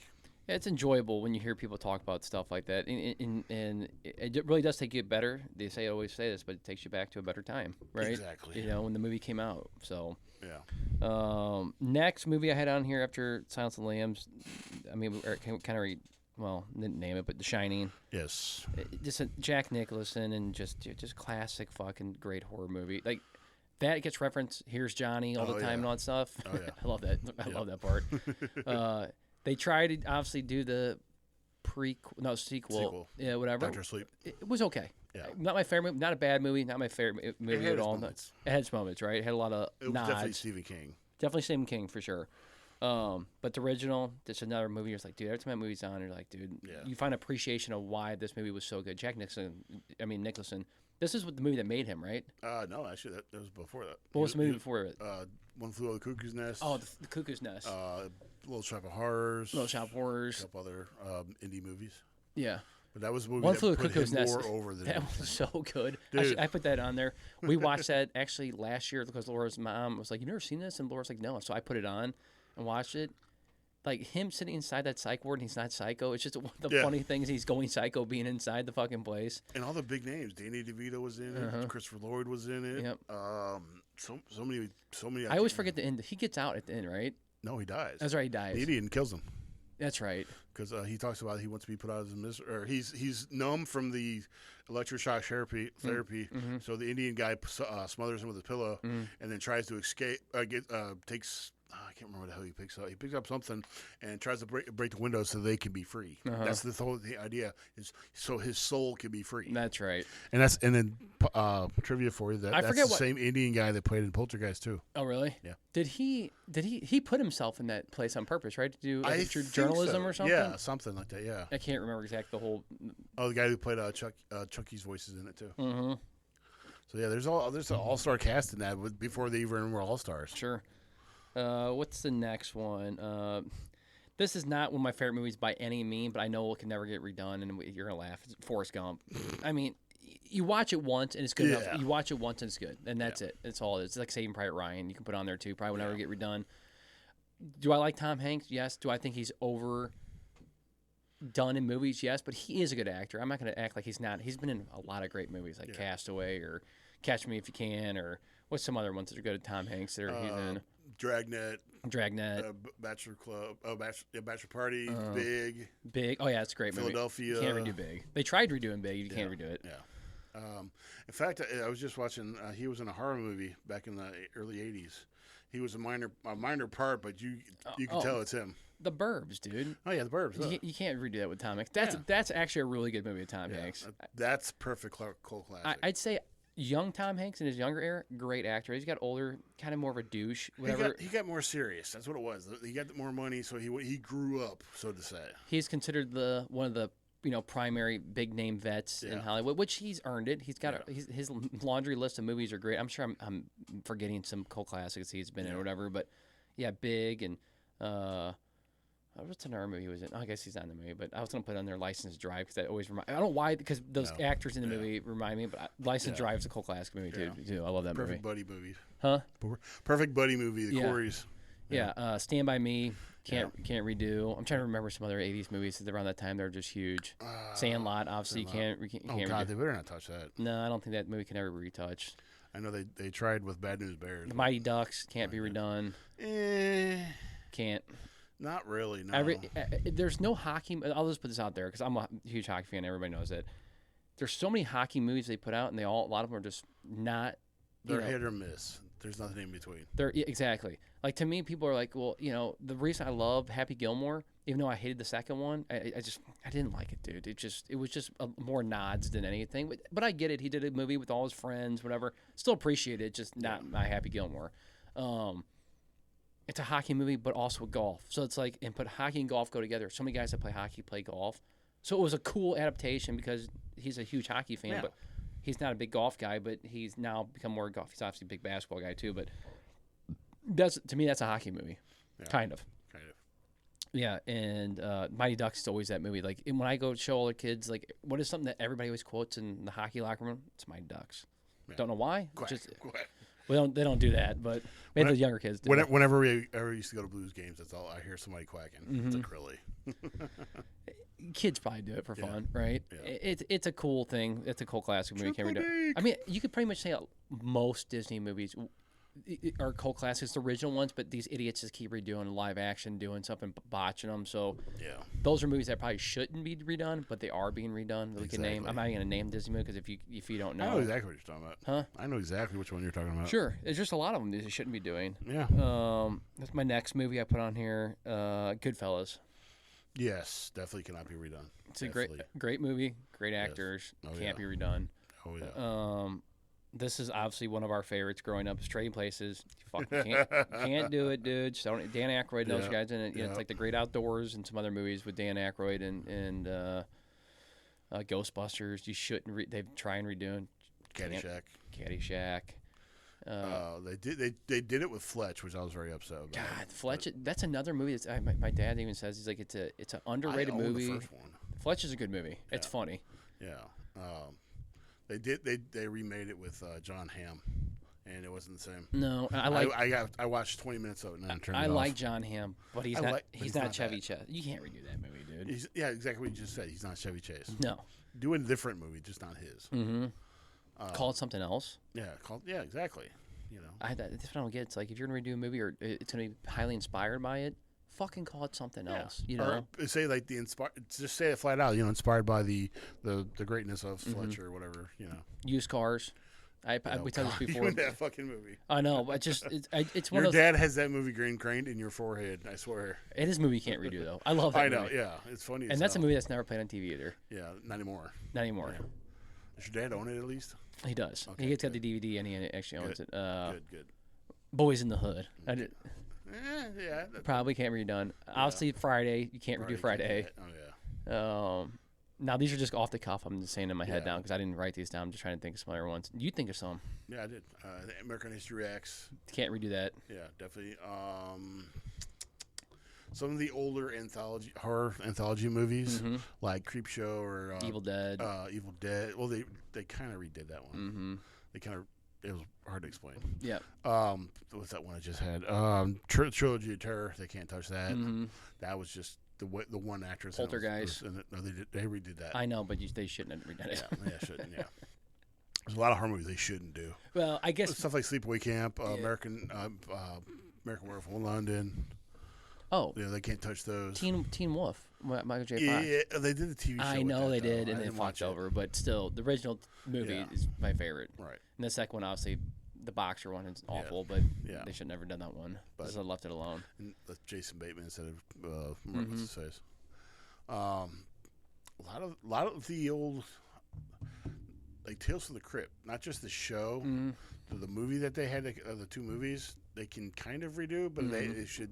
If they did ever do it, they could make them a little better. Sure. Casino. Oh God, yes. That's Dust Till Dawn. Dust Till Dawn. Oh, it's such a good movie. It's one of my favorite vampire movies. Detroit Rock City. I'm joking. I hate that fucking. Anything with Kiss, I don't want to fucking hear about. It's still a funny movie though. It's got its moments. I liked it when I was a kid. Yeah. Now I don't watch it nowadays, but yeah, Slapshot, because you were talking hockey movies. Slapshot you can't redo. Mystery Alaska, not really cult class to me, but Slapshot definitely. Miracle for sure. Yeah. That's a great movie. Kurt Russell. Exactly what I said. No. I said anything Disney. There's a lot of Disney stuff they shouldn't redo, but they continue to redo because they have to update their programs. Yeah, their list of people that they put in there. Yeah. They get what fucking idiots, dude. Just leave them make new stuff. Right. I don't know. That's my list I had. I know there's a bunch more. Oh yeah, this is just what we can come up with. Yeah, it's all good. You gotta have some more. What else you got? Name a couple more and I'll start. A couple more. Fuck. Pink Floyd The Wall is more of a concert or more of a music video than it was movie, but it still had movie parts to it, and it's just anybody who redid it wouldn't have had the same feeling to it. It would just be totally off. What? No, I'm just thinking. Oh, I thought you saw a ghost or something. Yeah, I saw your ghost. Yeah, I mean, there is a lot of movies the name that are cult classics. They're just really hard to not. The Exorcist. They tried it with the Omen movies. Omen movie, I should say. You know, the older horror movies from the 70s where they got away with a lot more they can't touch nowadays. Beverly Hills Cop. There you Yeah. go. You can't redo those ones, right? Yeah. Eddie Murphy is those movies. Yeah. Even though they put his stupid daughter in the new one or whatever. But it's continued his story. At least. Yes. So, but still. Yes. I was just trying to think of some other movies that I used to watch, like, you know, that you got to name that movie from the 80s and 90s. Yeah. Not Trading Places, but what's the other one? Coming to America? Coming to America. Yeah, that's another movie with him. The second one blew ass. Yeah, it did so that was bad. another nod to his friends. Another nod that they should have left alone. Kunta Kinte. Kunta Kinte. I do like that part. It's funny. You ain't seen no Martin Luther King. It's good. It's good. Yeah, good and terrible. Good and terrible. I thought it was trash. I just watched it the other day. So Did you? On one of the channels. What is this, Velvet? Is that some berries? Or sorry, what kind of chemicals did you use? No chemicals, just berries. Mm-hmm. That'd be $8. Shit, that ain't nothing but perm, or whatever he calls Yeah. it. What's he call it? I think perm something. Yeah. I can't remember. Yeah. Jerry Cole, like Soul Glow.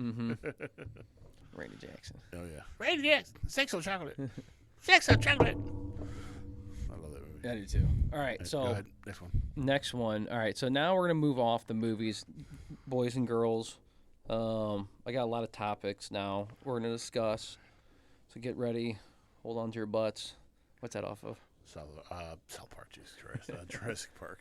I know. Hold on to your butts. Smoking a cigarette. I say that to Jen all the time. Whenever she tries to turn into a lane or something like that, when there's somebody coming up real fast, Hold on your hold butt. on your butts. I say it sometimes too. Especially when the dog's in the car. Okay, so these are going to be some thinkers, Tim. Yeah, I got a lot of them. So I've seen some of them. I know. Let's go this one. Why? We'll start with the video game one that we already talked about. This is something I have noticed. Even in 2025, it still happens because I'm a victim of this, and a lot of people are victims of this. Guys, girls, whoever. But we'll call mostly men because it's mostly a male-dominated thing. Is why do women get upset when they see their spouse playing video games? A lot of it because a lot of women, or not just women, a lot of people they love the attention that they're, why are you paying so much attention to a video game and not me? Mm-hmm. Why don't you take your kids out? Why don't you, you're wasting your time basically. Mm-hmm. It's kind of like how your mom used to yell at you if you played video games for too long. Mm-hmm. You rot your brain, you do this and that, whatever. They don't understand the benefits that playing games can help you with. Sure. Hand-eye coordination and stuff like that. Mm-hmm. But it's a lot of, me personally, I think it has to do a lot with attention because you're not paying attention to me. Yeah. You're playing a game where a false like a false guy going into war, shooting up your friends and stuff like that, or even the language people don't like. Motherfucker, and 3 o'clock in the morning, you're screaming your head off, and they don't know what the hell's going on. Sure, kind of stuff like that. It's people don't understand the what's the word the club, so to say, like the group of people. And how gamers are, if you knew a person before you married them, and you saw how they were, kind of like that, that's cool. The click, that's what I'm looking for. The same click, and it's just people just don't get it. It's all a big attention thing. To me, it's a double-edged sword. I was going to say this. We got to say it at least once in the podcast. But I think there's a couple different ways you can look at it because obviously I've been an avid gamer my entire life, and I've had girlfriends that are into it, others not into it and stuff. But for me, being married now, it's kind of, I can see the different end of the spectrum where most of it is about attention. Your attention is fully focused on the video game, and you feel like all you want to do is spend time with that instead of spending time with them, which I get.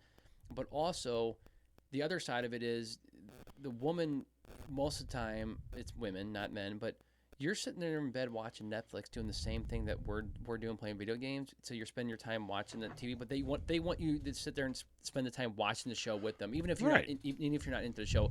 So it's kind of unfair in my thing, but I also get both ends of it. Like there should be a healthy balance with it. Right. But at the same time, I think there's a lot of women out there that just they get upset that their man's happy that he's playing a video game and they get so much entertainment out of it. And they're like, makes sense. Why is he so happy? Why is he enjoying It's like this? going out with the boys. They don't want you to go out to do that. Well, it's like, why are you enjoying this so much? Well, that's the kind of their way of hanging out with the boys, but you're still at home. You're just hanging out with the boys online and gaming, right? It's the same thing with girls, talking on the phone. It's their form of maybe talking on the phone or doing stuff.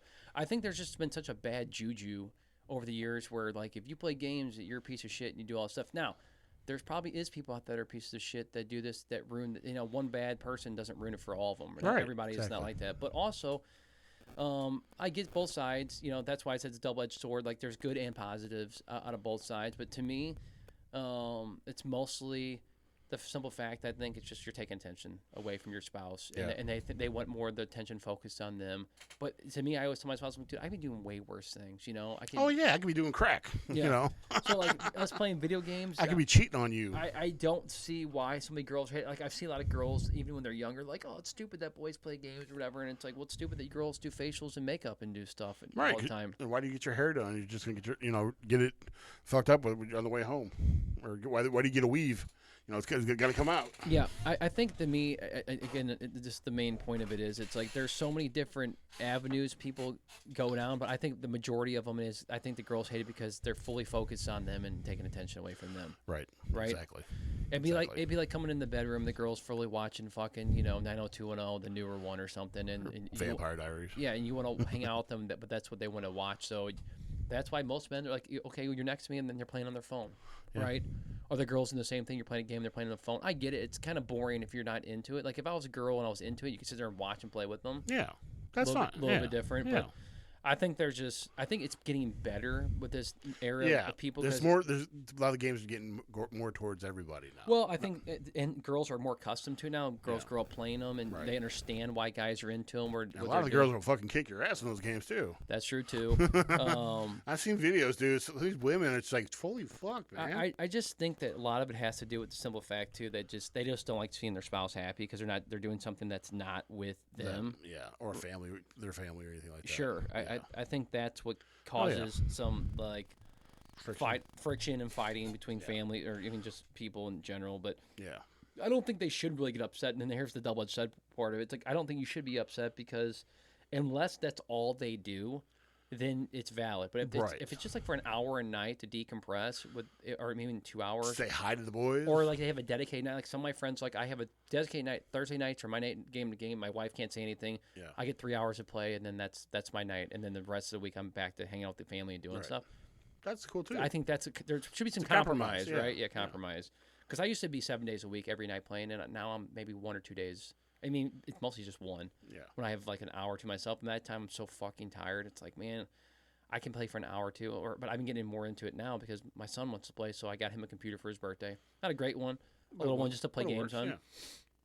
And he'll be like, Dad, can you get on and play Counter-Strike with me or Team Fortress? And I'll hop on and play with him for an hour. I'm like, all right, buddy, I'm done. Like, my brain's, but I'll come upstairs in your room and watch you play. Yeah.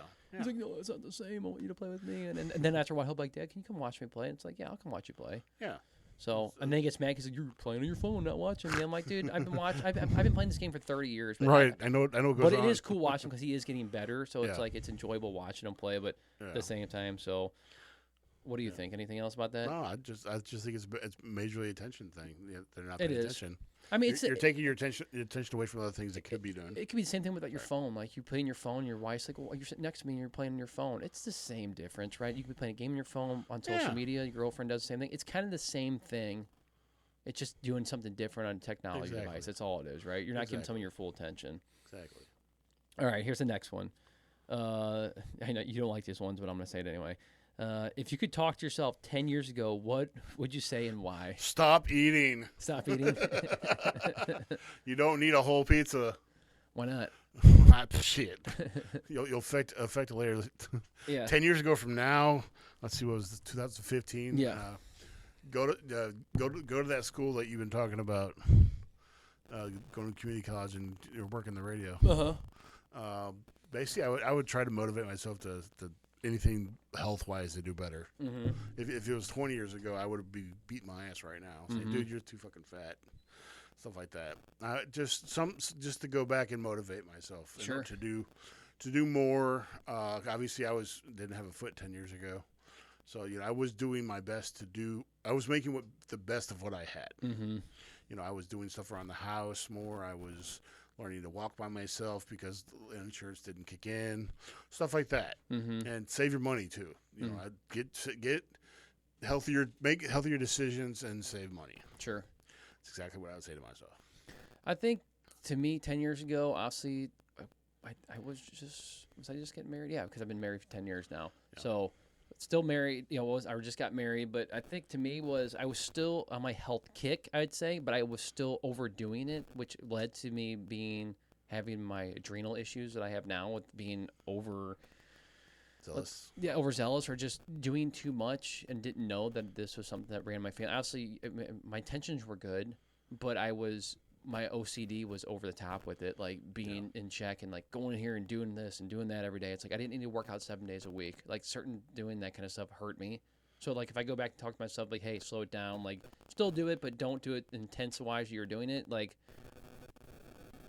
I think I'd say something like that to myself. Like I'm mad at myself now because dude, there's days I wake up, I'm like I'm so tired, and it has to do with me just not having the right. Like my cortisol's all messed up in my body. My stress hormone's all messed up from the cortisol because me overdoing things, like doing too much. So I wish I would have told myself to just relax more and just, chill out, man. Chill out, hang out. Relax, guy. But I was, when you're in your 20s, like you're gung ho. Like everything is boom, boom, boom, boom. Got my new job and want to look good from the wife or whatever. It's like you got a nice car. Like I just want to be part of the experience. And I think there's something to be said about like being exhausted and being like when the people just like wearing a badge of honor that you're so busy and like looking like you fit in with all this like this new lifestyle shit. It's like, dude, you don't have to be balls to the wall with everything. Right. If they used to say, my old boss used to say slow is fast. So like take your time, but do it the right way and then it will get done the correct way instead of doing it fast and fucking it up. Yeah. So it was more of like his way of it. I wish I would have done more things and like slowed it down and said like, hey, this will come. Like you can do this. You don't need to have everything done and quality over quantity. Exactly. I'm still like this way now. It's like I have this laundry list of things and I know it's like I can't relax until I get them all done. And I put it on myself like no one's doing this to me but myself. Yeah. Now that I've gotten older, I'm like, all right, I can let that go. I can get to it when I get to it. Yeah. Before, I was like... You learn to prioritize. Now, it's just a bit back then, it was like, nope, got to do it now. You got to do it now. You got to have this done, this done, this It's not going to get done if you don't do it. Yeah. And again, like, there's no way coming to help you do anything. Like, you realize real quick in life, like, nobody's going to help you come in and go to the gym or go cut your grass or go do this. It's like everything is yourself. Right. Right? Yeah. So I think that was just one of those things. It's like, okay, I got to be a go-getter. I guess in the day, that's what I am. I'm still a go-getter. It's just... Yeah, you are. Huh? Yeah, you are. Just more on my own... Yeah. terms now than trying to be, who am I impressing? It's a Superman. You're being yourself.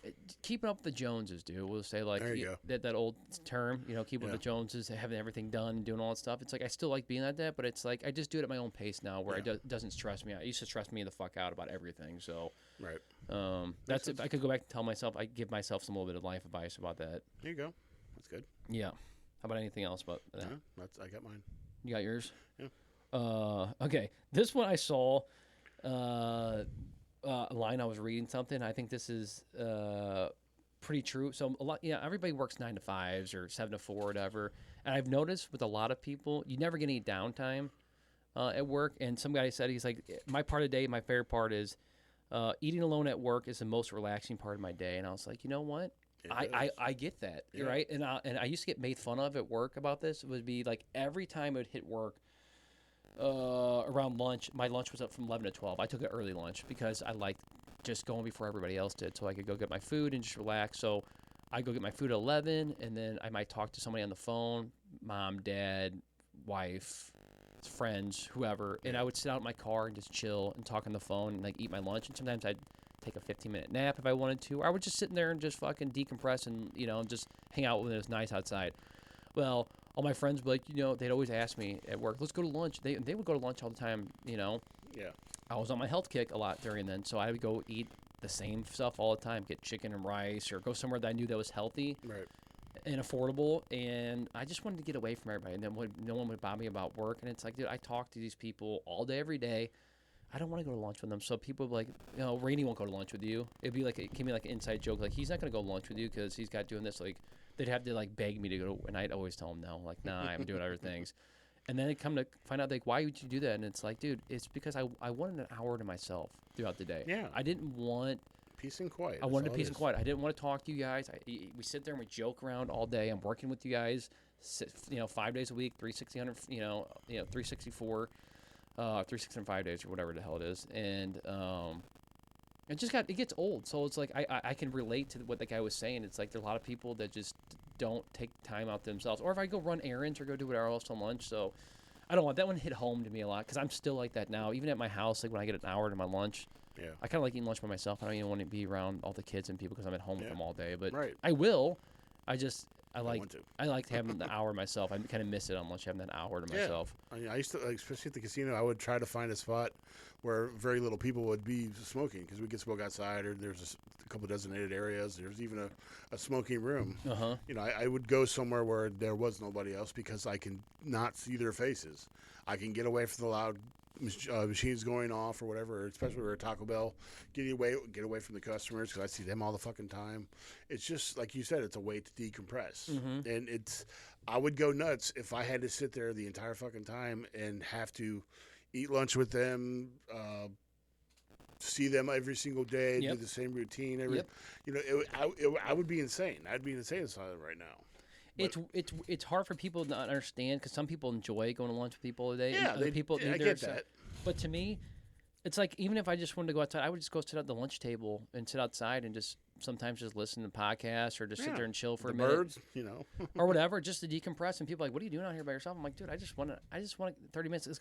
I'm like, because if I sit at my desk and eat lunch, if I brought my lunch back to work, I would get bothered. Someone would come up and talk to me, ask me about work, what's going on. It's like, fuck, dude, I just want to eat lunch and be left alone for a half an hour. Yeah, exactly. If I could, I'd skip lunch and I would go home an hour earlier every day if I could do that. But then that was frowned upon by a lot of people, right? So it's like, okay, well, if I don't get an hour to myself, then I don't want to do this shit at work anymore. So obviously it didn't work like that every day. There's times I had to go out to lunch and do other things, but for the most part, I had a routine, and it was part of my routine. And that was another part of it. So I learned that at a young age, just working at different jobs. It's like, dude, take the hour to yourself. If you have to be there for 8 hours, technically 9 hours, because you're our lunch, then take it and just go by yourself. That's the way I always did it. Yeah.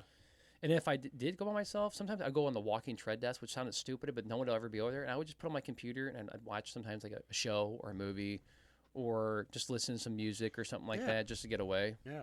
But mostly it was always in my car. Yeah, just to escape. That's what you got to do sometimes. Yeah, and I wasn't the only person. I saw other people do it too. Oh, yeah. All the time. So you weren't the only one. Huh? I was going to say you weren't the only one. No, and stuff, but then they always be like, here comes Randy walking on his phone after lunch. Because I come in on my phone or just come in on the lunch and I go straight to the lunchroom and I get like a tea or something because I like to drink green tea back then or whatever after lunch to help for digestion. And and sometimes I'd go sit in a conference room after my lunch for half an hour just by myself. I'd book a conference room and just sit in there. Yeah, and people are like, what are you doing in here? I'm like, enjoying peace and quiet, just catching up on work or catching up on my shit daily. I kind of miss that too, just having that 30 minutes to myself. So I agree. I know a lot of people can relate to it because everybody works a job. Or or majority of people work jobs, and if said thanks.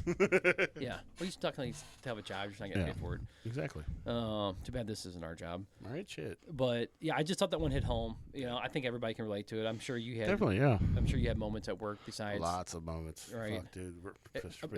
What would you do at Taco Bell when you had lunch? Go up by the dumpster. Just hang out there. Or set up. Basically, I didn't get break. I got breaks when I could get them, so I didn't really have a necessary designated break time. Yeah. So it would go to the dumpster or hide in my car. Does Clerks 2 ever hit home with you when you watch it? When you worked at Taco? Just dealing with customers and people? I mean, obviously you didn't deal with people like the way they were dealing with people. I wish I could. I really fucking wish I could rip into them like the pickle fucker and stuff like that. But yeah, I could write books and books of horror stories of certain people that came in there and bitching and moaning and stuff like that. Did you ever have regulars, same people you see all the time? Yeah, all the time. Yeah, all the time. Okay, I was wondering. Yeah. This one is kind of this one hits home pretty hard, but it's not just me, it's everybody, and you can relate to it too, because this isn't just happening to adults and kids, it happens to everybody. I'm gonna let you speak to it first. We tell kids to be honest and not lie, but as adults, we still lie daily, and even if it's just a white lie. That one's real hard to explain because like you said, everybody does it. Nobody's immune to it or anything like that. It's one of those things that sometimes you just can't help. You have to lie and say, "Oh, grandma's up and heaven, grandma, or your hamster. He's running on the farm. You got to do that because it makes people feel good. Mm-hmm. It gives people some kind of hope, some kind of sense of belief or mm-hmm. whatever. Mm-hmm. Obviously I'm not the religious man, so whenever somebody said, "Oh, my brother's in heaven," I'm like, okay, mm-hmm. he's in a box on my shelf. Mm-hmm. That kind of shit. That's because you're giving that person something to believe in, some kind of happiness, some kind of closure, even. Especially with kids, because how are you going to explain that Fluffy died when they're 3 years old? Yeah. They never really experienced death. Sure. Until they see grandma in a box 20 years later or something like that. Yeah. That kind of stuff. To me, and I don't see rebuttal and talk about it, there's a couple of things. One, the white lies I do a lot with my children, but I think that's most people.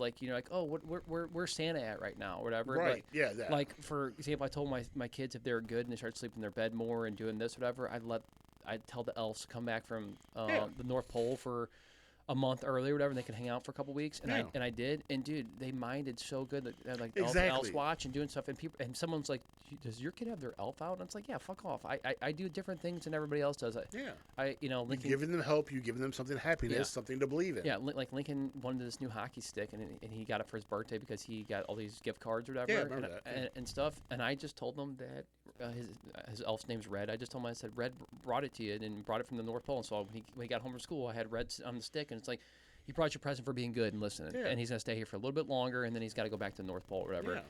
And Laura's like, we shouldn't be doing this, And it's like, you know what? Fuck everybody, what everybody else does, Yeah. Most people are like... Eventually he's going to find out, okay, but then when that time comes, we'll cross that bridge. Well, Lincoln gets to touch his elf. I said, yeah, when you get to a certain age, you get to touch your elf.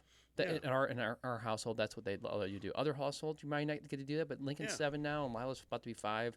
We did this. God, man. It's crazy. Remember Lincoln just walking in the room and he was 3 or 4. I have a picture on my phone with him in my hand. I'm holding him like a baby. Yeah, or holding him as a baby. Yeah, well, I just remember him walking in and be like, "What's up?" And you're like, "What's up, Cowabunga?" or whatever. Yeah. He was like 3 or 4, he's 7 now. He still remembers that. Exactly. That's one thing we were talking about at something with Jen's her mom about her stroke, about her to forget things. Mm-hmm.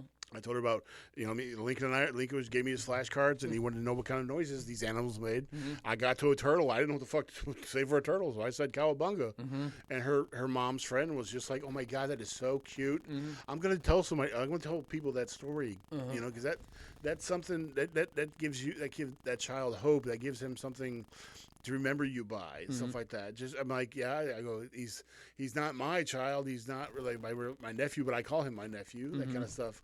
And it feels good to know that something I taught some child that it still resonates. Stuck with him. Yeah. Even with the Michael Myers shit, mm-hmm. That kind of stuff. Finding common interest that he has that I have. Mm-hmm. Like I said, he's not my kid, but I still consider him a child, a spawn of mine. Yeah, well, he kind of is. Yeah. I got in trouble the other day just talking about that. Like, my wife was like, "Don't get him any more knives or anything like that." Like we went to Michael Myers for Halloween, and told me he was good. I get him one. I got him this huge fucking knife or whatever, and now he's going around. And it's like, dude, you can't be doing this. And he's like, Dad, I know. I'm just having fun playing. Him one too. So I got him this really. I'll show you the knife after this on Amazon or whatever. It's a big plastic one or whatever. And he's like, one that has it looks similar to Michael Myers. I'm like, dude, he's got so many different knives to use. But I'm like, I'll give you the one that this one he picked out. It kind of looks like a Bowie knife, but it's not. It's not like the kitchen knife he's usually using and stuff. And my wife's like, "You didn't really get him this." I'm like, "Yeah, I did." I'm like, "He's gonna be him for Halloween." I'm like, all you have to do is get the mask and the suit and everything else, and he'll be it. But dude, he'll be upstairs playing video games, and he'll be like, "Alexa, play Michael Myers music," and he'll be playing the music while playing the game, or he'll be like in his room in a Scream outfit or just an outfit going around like this in the room, or whatever. And I'm like, "Fuck, dude, I created a monster." But he's like, "Dad, I want to listen to music on my phone," and he'll go outside and drive his car around, be listening to music out there. And I'm like, "Oh, great! These neighbors are gonna think I'm fucking, something wrong with me." You're only a kid once. Let him have fun. Yeah, let him have fun. I was gonna give him like a spring-loaded one or a spring action one, where when you push the blade down, it goes inside the handle, so it looks like you're really stabbing something. Yeah. I was gonna ask you to get him one of those. Don't. I know. Since you said that, I'm not gonna now. But still, it's just it's funny that stuff even like that. It's funny to us because we know it's fake. We know it makes an effect on him. He knows if it's fake too. Right. Like, So, but I saw it's him, just Laura. You know. I saw him stabbing somebody in real life with a kitchen knife or doing something, right? Yeah, exactly. And then blame me for it, or Right. blame the movie for it. But yeah, going back to our topic, why do we lie? Still, it's like, even to our wives or people, it's like there's times I even catch myself lying. Like, it's not a huge lie; it's a white lie. They'll be like, "Did you brush Lincoln's teeth this morning?" I'll fucking friend. I'm like, "Yeah, I did," or whatever. And then when she's not there, I'll go brush his teeth or something. Right. They're not huge lies, but we still tend to lie.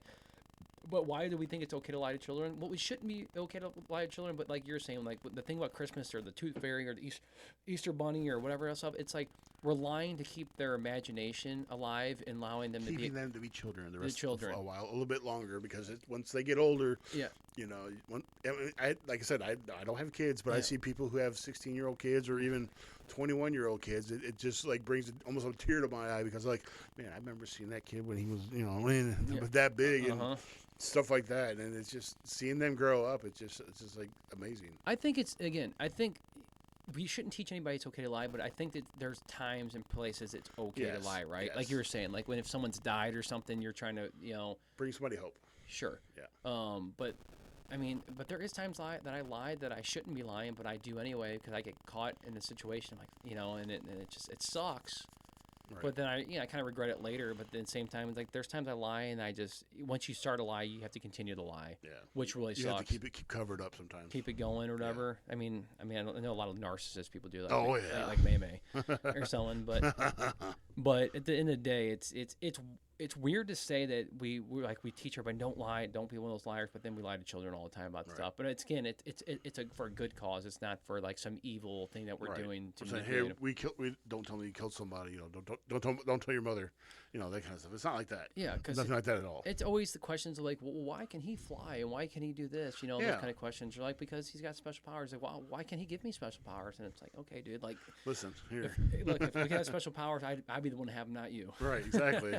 Fuck you, I want to fly. I want to fly too. I want to be invisible.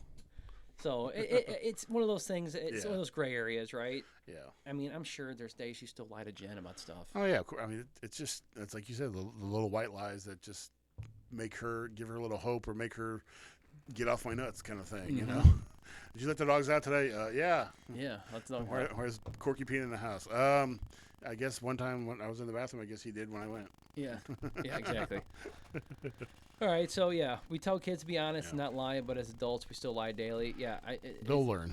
They'll learn, but it's not. I've told Lincoln what a white lie is. Like, there's like if you tell mommy you didn't brush your teeth and you did, you shouldn't lie to her. But it's like if you did and you won't get in trouble, it's okay. So he's learned that, but he's getting caught doing that. I'm like, look, dude, just don't do it a lot. I was like, you don't do that like that. So you do it like once in a while. Like, oh yeah, I brushed my teeth. Then you run in there, go brush your teeth real quick, and that way you don't get in trouble. Right. Something like that. So, right.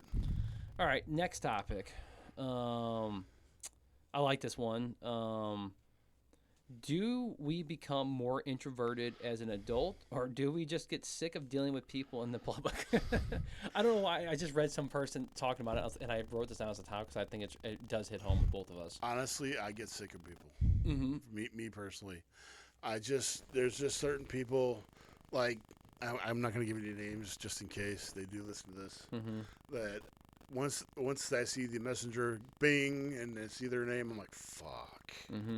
Like them again, I just, it's like, seriously, man, I just, let me breathe. Let me have a day without telling you how things are going. I don't work. I can't go anywhere unless somebody picks me up. All my friends are at work 99% of the time during the week. I don't do jack shit, but maybe the dishes and clean up down here and stuff like that. I don't do jack shit. So there's nothing exciting. Why are you asking me, what are you doing? Or how are you doing? Okay? My mood doesn't change every fucking day. It does occasionally whenever I don't take my meds or whatever, like right now. But some people just leave me the fuck alone. Let me go a couple of days, and then I'll have something to talk to you about.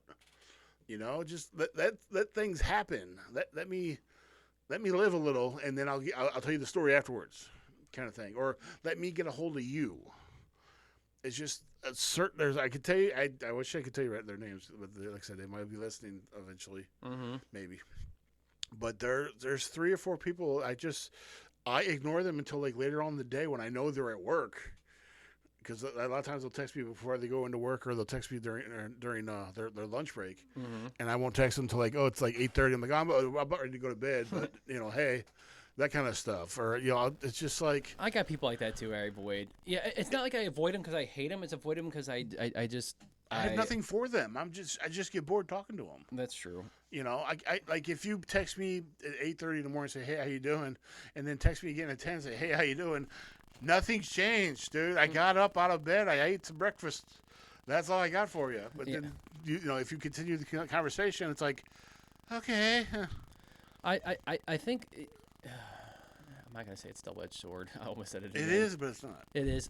The way I think about it is I'm introverted when I'm sick of people's bullshit, and I'm outgoing when I'm in a good mood, or I feel like talking to people or doing stuff, right? And I think as an adult, do we become more let's see, to become more mature as an adult, or do we get sick of dealing with people in the public?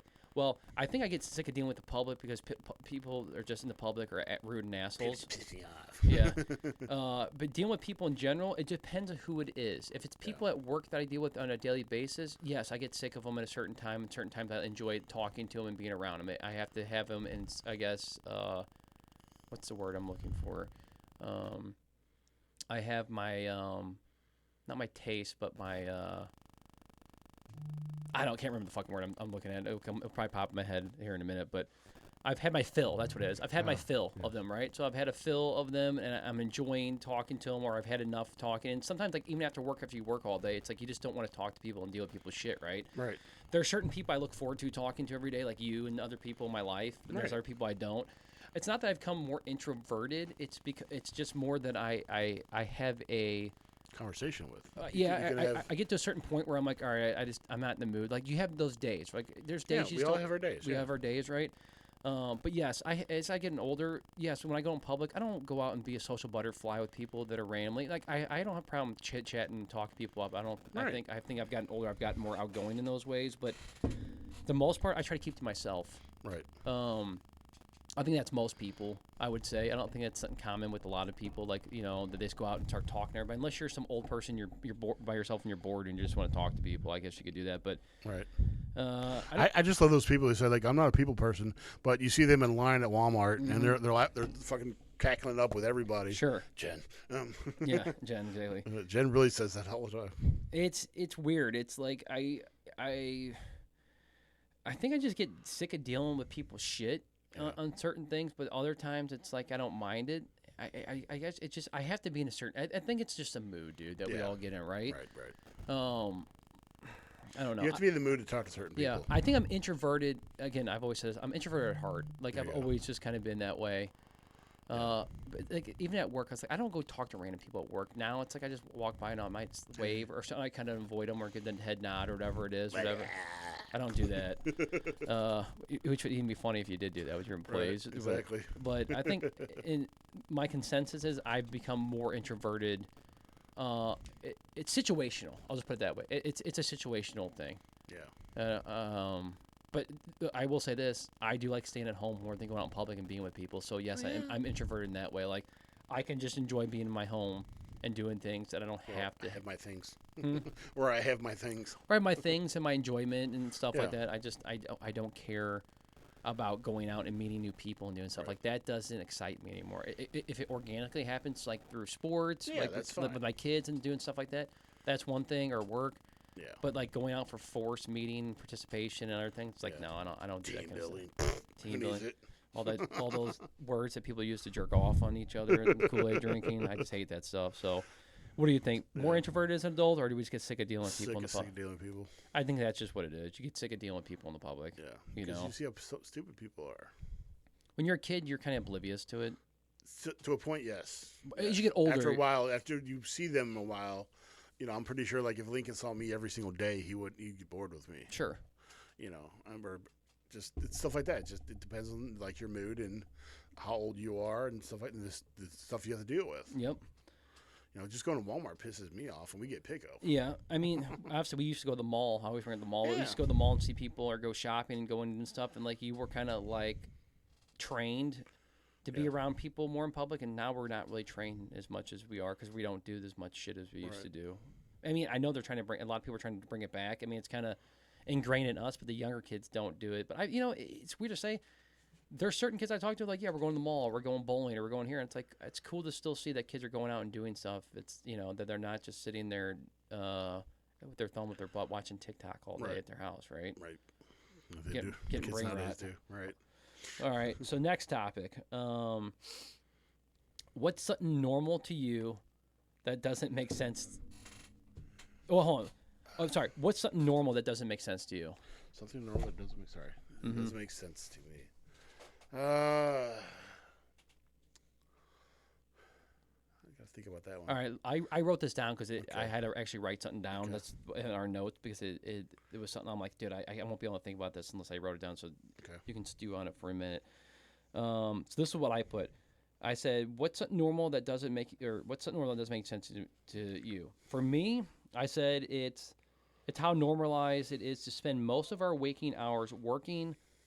Like actually most of them, and then being expected somehow to squeeze in a social life, exercise, make sure you have healthy meals, errands, family obligations, and maybe some actual rest, all in the leftover scraps of time.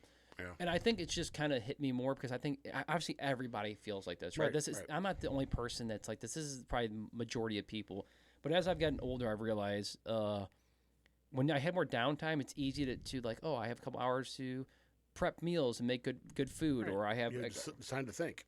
time to think, time to squeeze in a social life, like hang out with friends and people. Right. That doesn't happen anymore. Like this is my social interaction with people. Us hanging out and doing this. This is probably one of the only times I get to do this kind of shit is podcast and hang out with somebody. Exercise. I still find time to exercise, walk, work out, play hockey, whatever. So I still try to make that a priority. Errands, obviously, I do that all the time. Family obligations, it's my life. And actual rest, dude, Sunday is like the only day I get some actual rest. Like yesterday was like we didn't have anything going on, dude. I just wanted to rest all day. I didn't want to do anything. Yeah. And I got most of it until the kids got home and wanted dad to play with them and do stuff. Yeah. I know that's going to be short-lived because there will be one day they don't want to play with dad. So I kind of... Cats in the cradle. Yep, I just kind of grin and bear it, and I'm like, all right, I'm gonna go out and do it, and I feel better afterwards. But then I'm like, man, I'm fucking tired. Like, lately, I've been getting hit with exhaustion around like between like 5 and like 8. I just get extremely tired. Told you. I told you. Do you get like that too between 5 and 8? Yeah, 5 and 8, dude. I'm ready. I don't want to take a nap because I know if I take a nap, I won't sleep that night. Mm-hmm. But I really start crashing, going down at 5 It's weird. o'clock. I don't mean to. Obviously, I get up earlier. Yeah. But like it hasn't been like just all of a sudden this last month it's been doing it. I told my wife and I'm like, dude, I don't know if something's changed with me or if I'm just because I'm so pre-menopause. Huh? Pre-menopause. Yeah. Or I'm just getting more tired. But it's like, but I take my vitamins. I still work out. I still exercise. I think it's just the level of exhaustion my body is at from doing so much shit. I think it just hit me. I think my body's telling me like, dude, you need some rest. Yeah. The I've been trying to tell you, dude. You need to relax. Start saying no to people. Well, I have been saying more no to people. I took that as advice this year and started saying more no. And I have been saying no to a lot more things. Good. Something weird for me that happens that's normal for most people is like I'm gonna retort about your thing about a little bit. There's one thing I learned about was time management, and obviously I have all the time in the world to do this, so I can actually do the math of it. If you do the math, there's 164 or 168 hours in a week. And that breaks down to, if you also add in the 56 hours, if you get 8 hours of sleep, you add the 56 hours, or you minus 56 hours off that, and then minus the 40 hours supposedly most people work. That's 96 hours. And if you take minus the 168 that your has the hours in the week, you still have over what was the exact math? Like 60 or 70 some odd hours to do stuff. That's okay. You might as well take an hour every single day off for break, for lunch or dinner. I mean, you might want to take an hour off the entire week for taking a shit and showers and stuff like that. So, basically what I'm trying to say is most people have between 30 to 50, maybe 60 hours a week to do whatever they got to do. Mm-hmm. And most people nowadays just procrastinate about it. They want to think about what they're going to do, but then sometimes they think too much. They think too much into it, and it drives them nuts that they say, I have no time to do this. I have no time to do that. Well, if you manage out the time and try to make that a goal, saying like, I'm gonna go exercise for an hour. Well, then make it exactly an hour.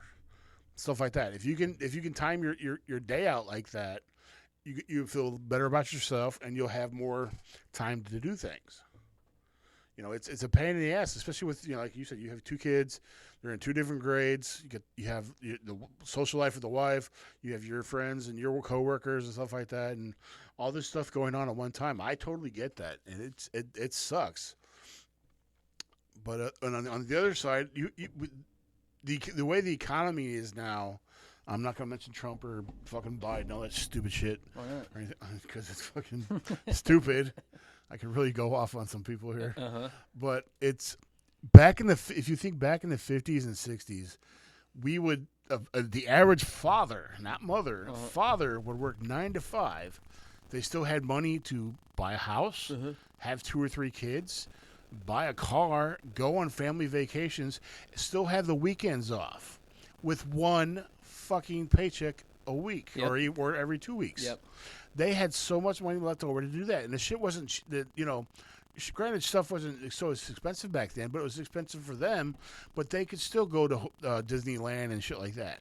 Nowadays, you got to have the mother and father. One of them's got to have 2 jobs. Their child, as growing up, might have to get a job at 16. Yep. Stuff like that. And it's hard to have the house. It's almost cheaper to buy a house and pay the mortgage than it is to rent the house. It is. It is. It's fucking stupid nowadays. And prices of food, that's just fucking ridiculous. It's McDonald's have their big special thing this month or whatever, where they're bringing back their value menu, not their dollar menu, their value menu. And like the cheapest thing is like $3. It's like, really? I remember when McChickens were 99 cents, or I remember when medium fries were medium drink, shit like that. You could buy a whole 2 burgers, a fry, and a large drink for under $5. Yep. Nowadays, you could barely even get 2 burgers for $5. Yep. It's fucking stupid. Yeah, we talked about that before, and I even put that actually in my notes that the work week and pay rates in the 50s, you could provide for house bills, car, family, vacation, and salary. I put that. Oh, you put that in there? No. Well, you're right. So you're not wrong, but I put on here too that I think it's wild that I think I even said it earlier that we wear these badge of honors that make like being exhausted is a badge of honor, and saying that I'm so busy is basically a personality trait now, and it's fucking weird to say because it's like. When did this start? I guess. Yeah. When did it become like a trend to be like, oh, I'm so busy. Like it's great to be so busy. When everybody that says it, and back of their head, like I just want to have time. Just want to die. I just want to die or have time myself. Yeah. I said, when did survival mode become the baseline for functioning adults? Right. Yeah, exactly. It shouldn't be. Exactly. It's why burnout is just part of the job description now. Like, is that really part of jobs? Like, people getting burned out in jobs in life? I think that's part of the problem with society nowadays, that everybody feels like they have to be something that they're not. Like, not everybody's going to be an entrepreneur. Not everybody's going to be working 100 hours a week. Right. Not everybody's, I guess, wired that way, right? There's certain people that are wired that way that can handle it. Yeah. Most people can't handle that kind of stuff. Also, most people nowadays can barely even have kids and do everything else. So it's like you throw all that shit on top of it, and it's like, dude, it's just a dog pile effect where the burnout becomes real. Yeah. I said, and this is what I put in. I said, I don't know. Rest shouldn't have to be earned. People shouldn't feel guilty for having a slow day. Productivity shouldn't be tied so tightly to self-worth.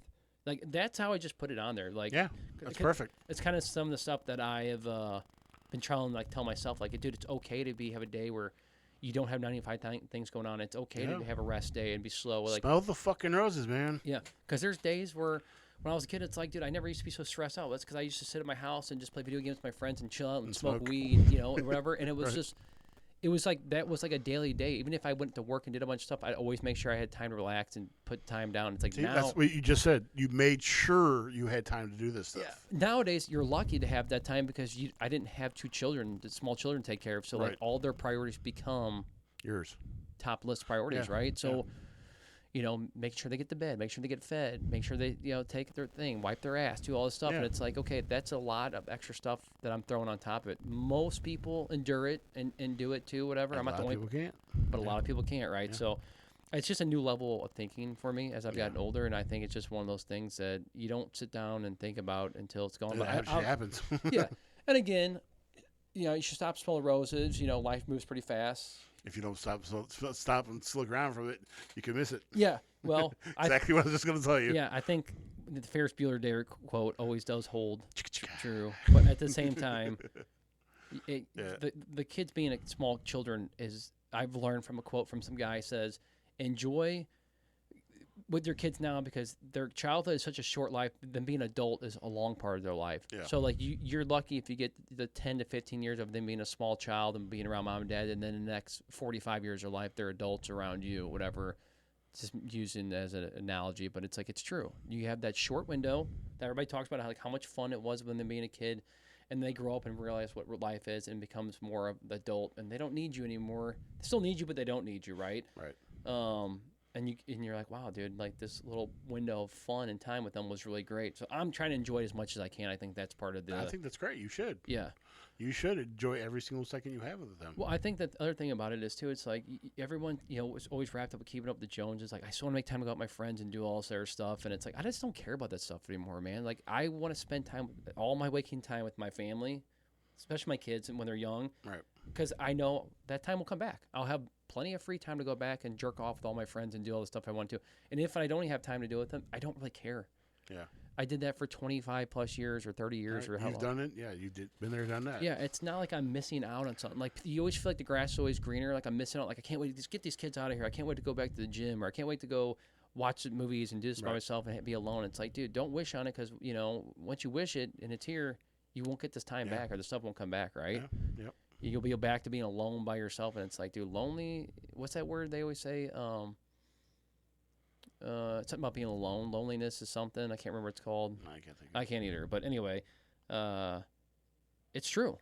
Being alone sucks, dude. There's not. I mean, I know you know about being at home when Jen's here, but you still have the dogs. There are people. It's like, dude, but So I can. There's ways I can contact people. yeah, but there's nothing worse than being alone. Right. And when you're used to being in the chaos, like it's weird that there's that something nest syndrome, whatever, where parents get it, mostly women.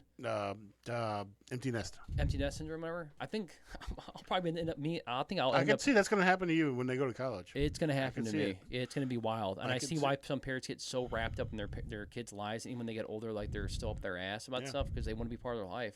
Yeah. And they can't let go, so say, right? Yeah. It makes sense now. Before I was like, what is wrong with these parents? Now I'm like, fuck. Now I kind of get it. But I think I won't. I don't think I'll be a helicopter crazy parent. But God, I hope not. No, I think I'll be more of the supportive. I will shoot you down. No, I'm not like that, dude. Helicopter. Yeah. So, what do you think? Is there anything else that you think that something normal that doesn't make sense to you? I think most of mine is just the way we live and work nowadays. Yeah, just the way how the economy is and stuff like that. Well, I know we don't control the economy, so there's nothing we can do about it. But at the same time, we can still control our environment and stuff around us, but it's just some people choose not to. Like, I think the work-life balance has just changed so much. Yeah, exactly. And the attitudes of people who are in these jobs and stuff like that, that's changed dramatically too. Yes, and everybody thinks that you're supposed to be this huge go-getter at work, and everybody's supposed to be over the top, like perfect all the time. And it's like, dude, we're human. We make mistakes. Well, it's not just that. It's sorry for putting pickles on your burger. That kind of shit. Well, I just feel like nobody's on it. Like what we said before, maybe in another podcast was. Nobody's on it at their job. Even the CEOs or CFOs or whoever else, like nobody's engaged in work 8 hours a day. It's 24/7 all the time. It's like those expectations are unrealistic, and anybody that has those expectations, which I think a lot of newer managers and dumb people in companies do. They have to because they see the money that they're getting, so they're changing their attitudes. They change their characteristics. And well, stuff I like think that. at the end of the day, they're just worried about themselves and getting promoted, so they want to be up our ass and make sure they get the most productivity out of us as they can. Which any good manager would, but it's like there's a way to motivate people the right way, and there's people that motivate it the wrong way, and I think they are more worried about doing it the wrong way. Yeah, in my opinion, because they worry about themselves. Yes, exactly. They don't see you guys as a team. That's what it is. No, there's no fucking teamwork. It's always me. All right. Me. It's off Looney Tunes. Yep. So that was something that's normal that doesn't make sense to me nowadays, right? I mean, it makes sense, but it doesn't make sense, and I wish more people would, but understand it. Yeah, understand it. Yeah. Gotcha. Okay. I already put this one on here. I don't know why I have it on here twice, but eating alone at lunch was the best part of the day at work. It was one of my best parts of the day at work. I put it there twice. I guess that's I forgot. how much it means to you. Yeah. It wouldn't really mean that much, but it was like, oh, I get some free time. Like I can look at my phone or I can, do whatever I need to do. Right. I have 2 more good topics, and then we can do yours. Um, That was were mine in there. I know, I'm just joking. I was gonna say, damn, dude. Some companies have toyed with the idea of having a 4-day work week with 3 days in a row off, but your 8-hour day becomes 10-hour days. Would you rather do that or just continue the regular days that you used to work? Mine would be where I'm working at. It would depend. I was so used to working 10-hour days at Taco Bell 5 days a week that, for a while it just became a part of my day. It's just, it didn't matter to me. I was just like, okay, I'm going into work. But if I had that extra day off, a chance to recharge, I'd fucking take it in a heartbeat. Yep. Just because, like it just said, you get recharged. It's not so much getting away from work. It's just you have an extra day to actually have 2 days to do something, then that extra day to do something else or do nothing. And relax until you go in.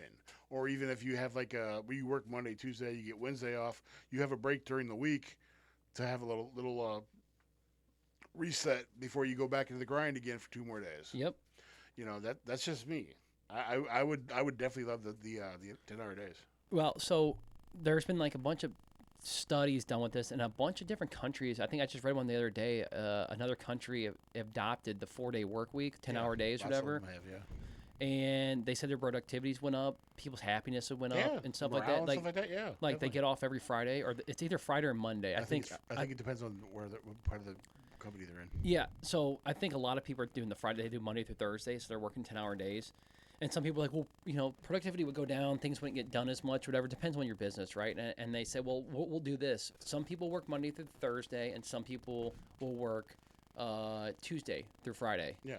Instead of having just, one or the other. That way we can still continue business, but they get in their 4-day work weeks, but they're also getting 3 days off. So I think it could work. 3 days when everybody's there together to work. Yeah, I think it could happen in like warehouse environments and certain places like I can see like Amazon and stuff like that. Or it could even happen at my business. I mean, I think I would be more inspired, and you could probably pay people the same or a little bit less or whatever to get away with some stuff if you wanted to too. But I think for mental health and people to be engaged and work more, those 3 days would be a lot more beneficial because, by the time it's Friday and you get off work, the whole day of Friday is over with. So you really got 2 days or even a day and a half because even Sunday you have to get ready back and go back to bed. So you have to fit all your errands in on a Saturday, chores, activities, and everything else or whatever else you got planned. And before you know it, dude, it's like, back to work. Yep. You know what I'm saying? So like that extra day would probably help people. Beneficial. Beneficial. And be good for the economy because people probably be out spending more money doing more shit. Probably. That would be really helpful. So that's just the way I think about it. I think people have actually asked at our work, where I work at. I'm not going to say where I work at ever, but where I work You at. have before. Huh? You have before. Probably. But if they did, people have actually asked it, and they've actually thought about it, but they just said, no, with our business, we can't do it. But, like, it's something we've actually talked about as, like, a leadership level that would actually benefit us as a company. Maybe they might circle back on it. Probably won't, but You never know. if more people are making it a trend and businesses are booming from it, money talks at the end of the day. So if the money's coming in, they'll do whatever they want, dude. Exactly. You know what I'm saying? Yeah. That's just the way I think of it. I think it would actually work. I wouldn't mind working 10-hour days. What's an extra hour on your plate or 2 hours? Right. If you're already working a day, if you're already working 7 to 4 and you're working 7 to 5, or 7 to 6, or whatever it is, You're just gonna hit traffic. That's all. Well, you might hit traffic, or everybody will get off at the same time if everybody's doing it, but probably not. But at the same time, you're gonna get the extra day off, and you're still getting paid the same. Right. I don't know. Yeah. There's good and bad. You have to change your whole routine. I just think change it up at work, do something. You could get offered. Maybe you could still work 5 days a week, or you get offered to work 4 days a week, or whatever. Right. Make it like an option. You're an adult, right? Right. That's just the way I think about it. So I agree. Totally. Okay. This is something that's hit me home with me, and I think that a lot of men can speak to this more than girls, but no, I'll be sexist in this. I don't care. So I've always been an avid video game player. I use a lot of these topics. But when I've gotten to my 30s, like your old ass, I have become... My old ass. I'm more than 30, motherfucker. I know. I'm ancient. So when I got in my 30s, I became more bored of them and can't find anything to keep my attention to want to play. Is it that just a normal thing, or is it burnout, or is it just because my life has changed now with my priorities? I think it depends, really, because you can be burnt out because you do the same thing over and over again, or you just because your mindset has changed about things. You grow up, a lot. Some of us have to grow up way sooner than the rest of us, Mm-hmm. and it just depends. Um, Lots of people like to, how do I say it, beat the dead horse of things and play the shit out of video games or play it just or guitar even, and Mm-hmm. after a while they just get tired of playing it. But what's that old saying that is, love what you do and do what you love kind of thing.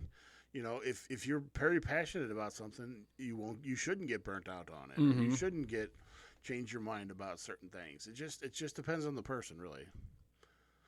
Because, like I said, there's a lot of things that I constantly get bored with doing certain things. Like I'm trying to think something off the top of my head I can't. But then You could say playing guitar or yeah. Like I used to get tired of playing guitar. After an hour, I'm like, I ain't playing it for nobody. Nobody's listening, and I got nothing going on. I just put it away. Mm-hmm. And then I'm bored with it. Other times, I could sit there and play 3 or 4 hours, plus. It's an inspiration thing. It's wherever my mindset is at that time. Yeah, but it's such a loaded question Yeah, for me. I think, and I can answer it. It's the old double-edged sword. Not really, but it could be, and it is. It is. I'll say this. So after playing games for 30 plus years, I think it has to do with one.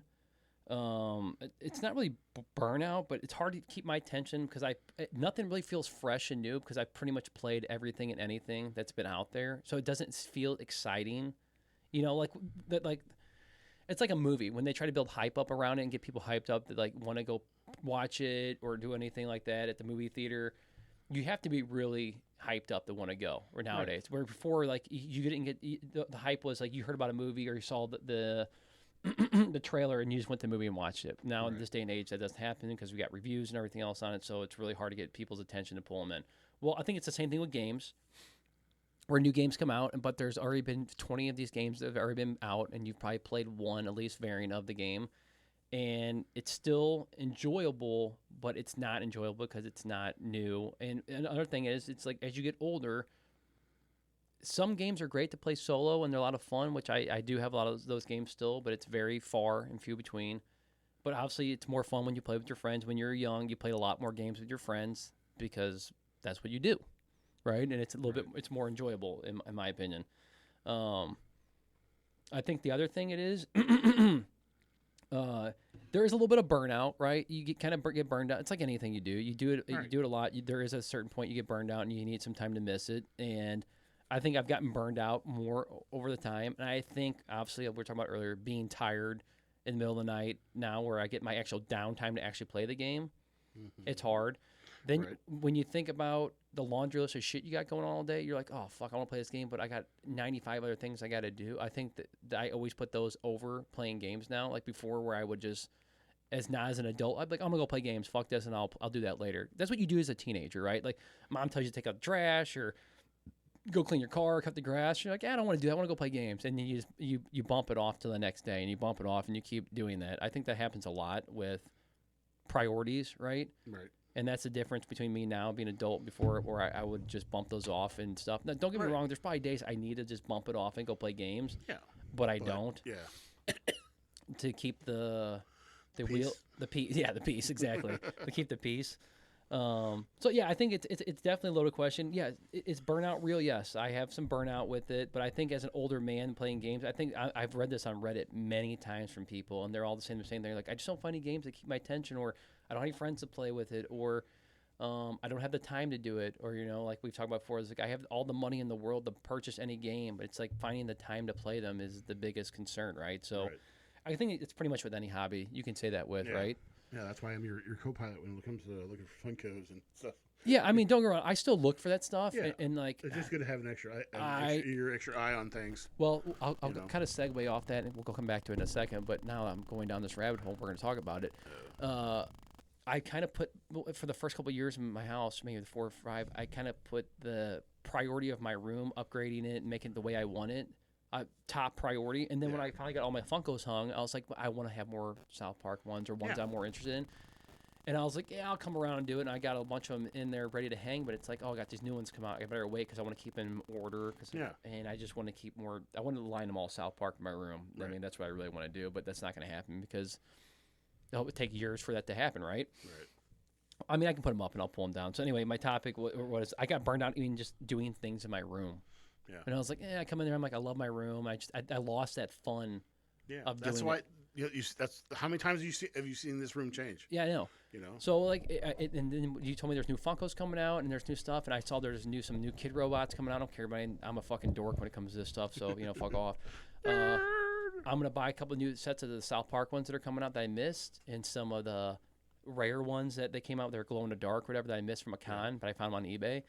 When I get the money, I'm gonna buy them, and then I'm gonna find some new shelving and put them up. And it's like I'm gonna say the room it's almost done, but it's never really done, right? Yeah. There's always gonna be new. There's always gonna be new fun. There's always gonna be new stuff that comes in, but I gotta find spots, and I want to make it. I don't want to make it look cluttered. Like I don't like cluttered rooms or whatever. I want to make it look cohesive to the way I like it. And if I get functional, if I get bored, I'll take it down and do something different. But right. But for right now, but for right now, when me and you talked, I would say the other day, it kind of lit a fire in my ass again. I'm like, okay, I'm gonna start doing something for myself again, like making this room fun for me again. Yeah. Make Randy's room great again. I'm gonna put a sign in my room that says that. So like I guess I was so gung ho, like I want to do this, and I had this whole list, and then my list has gotten done. Right. Now the list is like, I got some things to put back on there. It's kind of excited me. Like, well, it's good because you achieved those older goals, and now you have newer stuff to play with. Yeah. Well, I think the other thing is too. It's like I haven't been there gaming as much, but it's like I do need new computers in the room. Like I wanted to put one next to my spot so Lincoln could game, but the computer's kind of on the fritz. You can get on it for like an hour and then like reboots or dies, and I'm like. But it's 12 years old, so I need to build a new one or do something. It's like find the money and the time to do it. I could do it. It's just more about the money too at the end of the day. But I'll get it done. It's just it sucks not having that passion fire like I've been putting into other things. And it's like, dude, I need to go back to doing things too to make myself happy, not just everybody else happy. Because in order to make other people happy, you got to make yourself happy first. Well, I told this to my wife. She got pissed at me the other day about this. I was like, look, for the last like 6 months or the year, I've been putting myself last for everything. I put everybody before me to make them happy. I try to make everybody happy, and I'm putting all my time and effort to make Lincoln a pro hockey player. Yeah. Not really, but I love them to do that. But I want to make it fun for him, and I'm just being a good dad, trying to do stuff with him all the time. So yeah, I've been putting myself last. Like, I used to look forward to going hockey on like Mondays and Thursdays and playing. I'm so burnt out of doing things. I don't even give a fuck about going to hockey. Like I'm starting to get like angry. I'm like, I don't even want to go. Right. Like why do I continue to pay for this if I'm not having fun? When I get there, I have fun. Right. But I used to get excited to go. It's like I'm you have to drag yourself out there. I'm in a burnout phase with that, where it's like I found something new to be happy and passionate about. It's like I haven't had time to miss it because I've been doing so much of it lately. It's the same thing with your video games or anything else you do. You get a little burnout. I think I'm just in a burnout phase. I was in burnout phase in my room. Yeah. Hockey, video games. And it's like I gotta find something else new to put some time and passion to. That's another thing it's doing. It's like I need to find something new for myself. Yeah. I haven't found that yet. It used to be at the gym, and then for a while I was going outside, walking in nature. That's what it is. You got to trial and error. You got to try things and see if it works, and see if you're passionate about it, or if you could put, if you think you could put time into it. Yeah, I mean, it'd be cool if I could find some new girl to go bang and get some new puss. That'd be fun all the time, right? But that doesn't happen. That's just not gonna happen. That's always fun and exciting, right? I love that. That similar quote to old school. What was it? What's he saying? Something like, "There's a problem I have with someone with a certain someone in my life," and he kind of leans towards his wife. Oh yeah. I have to wake up to the same woman every day of my life. Yeah. I'm married to this one. It's funny because there is some truth to it. I mean, I'm sure women think about the same thing with men or whatever. Yeah. I was just joking about the banging thing, but at the same time, it's like, would that create some chaos and new fun in my life? Yeah, it would. But a new divorce, new. I don't need that. 2 Christmases. I got a buddy of mine that's going through it right now. He found out his wife had cheated on him for like the last 8 months. Oh, wow. And it's wild, dude. Some of the stuff he's telling me, I'm like, holy fuck, or whatever. Yeah. So. No, I don't want that. I was just making a joke. But at the same time, it's like, I need to find a new hobby and passion, or just let my hobby and passion kind of die off for a little bit and then get back into it. Yeah. Like, it's just, I'm kind of in burnout phase. Reinvent yourself with it, or revisit it later on. Yeah, I need a new spark. You're kind of resparking myself in my room. Like, all right, I'm getting excited about it. Like, I got a couple more Funkos. New ones are coming out. I have all the ones in the back I still need to hang. Yeah. figures came out. It's like, okay, I can put some more time into this, and I'm gonna enjoy my room a little bit more and go down. That's why I ask you for advice about what should I do in here and shit like that. And that's why I hang the posters the way I did and hang some flags in here, mix it up a little bit. I need something else to still bring me happiness in the day, right? Exactly. Find that thing that still brings you happiness. Exactly. Even if it's something that old used to be, like playing board games with family or whatever, something that just makes you happy. And that's all that matters. Fuck everybody else. Fuck everybody else. I like that quote. Exactly. Fuck them. That's been my mantra for a long time now. Fuck them. Fuck them. All right, fuck them. What do you think about our podcast? I think it was a great one. We're about 3 hours? No, 2 hours? we're 2 hours. Yeah. We're always at our limit. You can always tell we're hitting our limit. 'Cause Tim starts getting tired. No, nap time. No, no, kidding. I said nap time. Yeah. No, I think this was really good. We had a lot of topics, got a lot in. Yep. We can always revisit some if we need to. Sure. I think the next topics, obviously, we are in September, folks. So we'll see what it is. But if coming up, we got a Halloween one's coming up. I think the Halloween one's coming up. We'll get you all fired up and excited about some Halloween stuff. Fuck yeah, dude. We'll have to come up with some good topics. I mean, I think we've hit Halloween the last couple of years. We had at least 1 or 2 podcasts around Halloween, and I'm not running out of things to talk about, but we always got the ones like what's the new candy or what's the new costumes we can talk about, but it's like, or the new movies that are coming out, but at the same time we got to come out with some new topics for Halloween. Something that's a little bit more original than what we have, because we've hit it so hard the last couple of years. Well, we'll re-listen to the old ones, let's see what we talk about, and then see if you can find something off of those. You need to re-listen. I still re-listen to our podcast. I hate my voice. So what? Fuck them. Fuck them. I actually don't mind listening to our podcast. It's funny, some of the topics. Oh, yes. It's funny the way how some of our stuff back and forth. Well, if you go back and listen to some of our other ones and then listen to our new ones, it's funny what the things we talk about then and what's changed. True. Since and that's what I kind of look like, the recaps or like the end of year predictions. I like listening to those ones. Yeah. I don't know why. I just think that they're funny. It's like that came true. That didn't come true, but it would feel funny if it did come true. Right. Which we got to do one of those again too. Yeah. We got lots coming up. Yep. We're good. Lots of irons in the fire. Irons in the fire. All right, kiddies. So as usual, please leave us some comments. Like, subscribe. Like and subscribe. Tell your friends. Tell your family. Yeah. Tell your them dentist. again. Tell the homeless guy who's got a cell phone. Yeah. Tell them to listen to us. Please give some feedback. What you like, what you didn't like. No one has still. Randy will give you $1,000 if you prove that you listened. Prove that you listened, and you might get something sent in the mail. Yeah, I got some stuff we can give away, movies and shit. Yep. Also, remember, kiddies, stay scared. Don't steal my shit. What is your shit? It is my shit. No, it's not. It is. You just said, remember, kiddies, stay scared. No, it's always until next time, kiddies. Remember. Well, with that too. Stay scared. Mostly, it's original. It's just the first part. Remember, kids, stay scared. Stay America. Stay America. Stay American. Yeah. Fuck yeah. All right. Till the next one, boys and girls. Later. See ya.